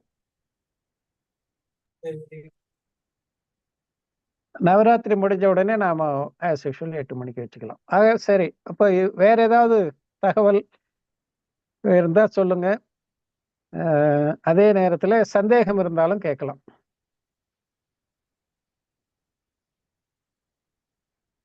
ஜோதி பத்ரபாபு சந்தேகமா? எதுக்கு ஹேண்ட் ரைஸ் பண்ணிருக்கீங்க? சரி, நீங்க அட்மிட் பண்ணி கேட்கலாம் டவுட்னா. சந்தேகம் இல்லைங்க ஜி. 9 to 10 okay G. சரிங்க, சரி, நல்லது.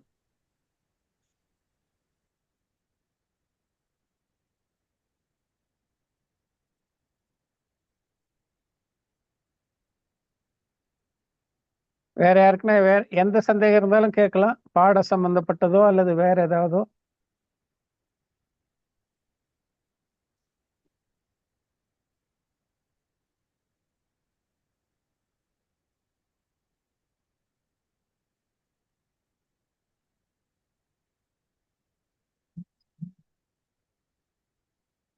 நவராத்திரி கொண்டாடுறவங்களுக்கு ஒரே ஒரு வேண்டுகோள், நவராத்திரியை நாம சமண நெறி முறையில அறிவு சார்ந்த, ஆன்மா சார்ந்த, தத்துவம் சார்ந்த அறவுரைகளுக்கு முக்கியத்துவம் தந்து கொண்டாடுவது நல்லதா இருக்கும். அற கருத்துக்களை ஏற்று போற்றுவதற்கு எந்த நாளும் தடை இல்லை. அதெல்லாம் நான் பல முறை சொல்லியிருக்கிறேன். எந்த நாள்ல ஒன்னாலும் அற கருத்துக்களை ஏற்று போற்றலாம். அதுக்கு நமக்கு எப்போ சௌகரியம் படுதோ அப்போ பண்றோம். ஆனால் நாம பேரை கொஞ்சம் கூட இதுக்கு மாதிரி மாற்றி நம்ம முறைப்படியிலே மாற்றி கூட செய்யலாம், கொண்டாடலாம். பெரும்பாலும் குளத்தூர் ஜனாலயத்தில் நவரத்ன மாலா அப்படிலாம் பெயர் மாற்றி கொண்டாடி இருக்காங்க, அறவுரைக்கு ஏற்பாடு பண்ணியிருக்காங்க. அதுபோல அறவுரைக்கு முக்கியத்துவம் தந்து அற நிகழ்வுகள், நம்முடைய நிகழ்வுகள் எல்லாம் நம்முடைய முறைப்படி அந்த பூஜை முதல்ல தான் இருந்ததுன்னா அது வரவேற்கத்தக்கதாக அமையும். நம்முடைய ஜனாலயங்களிலே வேற சிலதெல்லாம் கொண்டாந்து நமக்கு ஆலயத்திற்கு ஒவ்வாத அந்த மாதிரி இதெல்லாம் தவிர்ப்பது நல்லது. ஏன்னா இப்பெல்லாம் பார்த்தீங்கன்னா எவ்வளோ இடங்கள்ல எவ்வளவோ ஆலயங்கள்லாம் எப்படி எப்படிலாம் மற்றவர்களால் ஆக்கிரமித்து கொண்டுலாம் போறாங்க. நாமே அதற்கு இடம் தரும் மாதிரி இருந்துடக்கூடாது. நாம இப்ப தெரியாதனமா ஏதோ பண்ணிடுவோம், அப்புறம் பின்னாடி அதுவே நமக்கு பிரச்சனையாக முடியும். ஆகையினால நம்முடைய ஜனாலயத்திற்கு உரிய முறையிலே ஜனாலயம் சார்ந்த அற நிகழ்வுகளை செய்வது தகும். உண்மையிலேயே நமக்கும் நவராத்திரிக்கும் தொடர்பு இல்லை என்றாலும் அறத்தை போற்றுவதற்கு தடை இல்லை. வேற ஏதாவது சந்தேகம் இருந்தா கேட்கலாம், இல்லைன்னா இந்த வகுப்பை இதோட முடிவு செய்யணும்.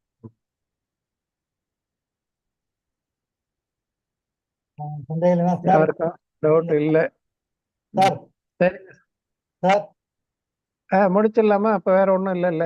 சார் ஒரே இது அகிம்சை புக்கு பிரிண்ட் ஆகி வந்துடுச்சு. ஆ, நாளைக்கு ஆ, ஆ. நாளைக்குல கிடைக்கும். வந்தவாசி ம், ம், பொன்னூர் மலைக்கு நான் எப்போ எப்படி எடுத்து போறதுன்னு தெரியல, பார்த்துட்டு நான் சொல்றேன்.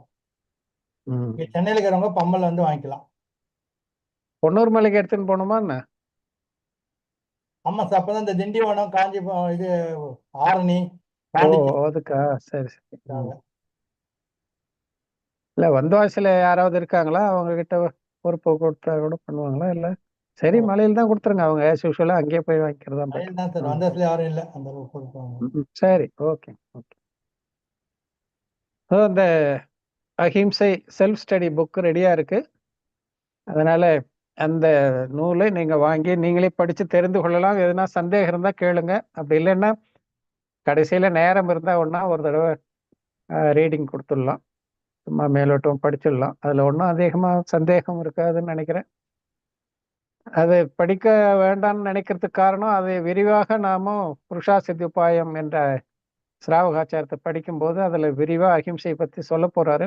அதனால இப்ப அது விரிவா படிக்கணும்ன்ற தேவை இருக்காதுன்னு நினைக்கிறேன். நீங்களே படிங்க. சந்தேகம் இருந்தா கேளுங்க. புஸ்தகம் ரெடியாக இருக்கு, தயாரா இருக்கு, நீங்க வாங்கிக் கொள்ளலாம்.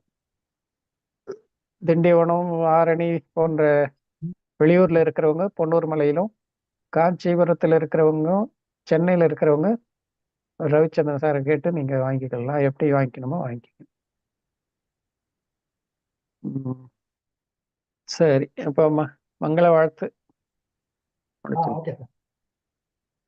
திங்கள் மும்மாரி பெய்கே திருவரம் வளர்க செங்கோல் நன்கினி தரசனாள்க நாடெல்லாம் விளைக மற்றும் எங்குள ரத்தினோரும் இனிதோழி வாழ்க எங்கள் பொங்கவன் பயந்தனன் நூல் புகழோடு புலிகமிக்கே.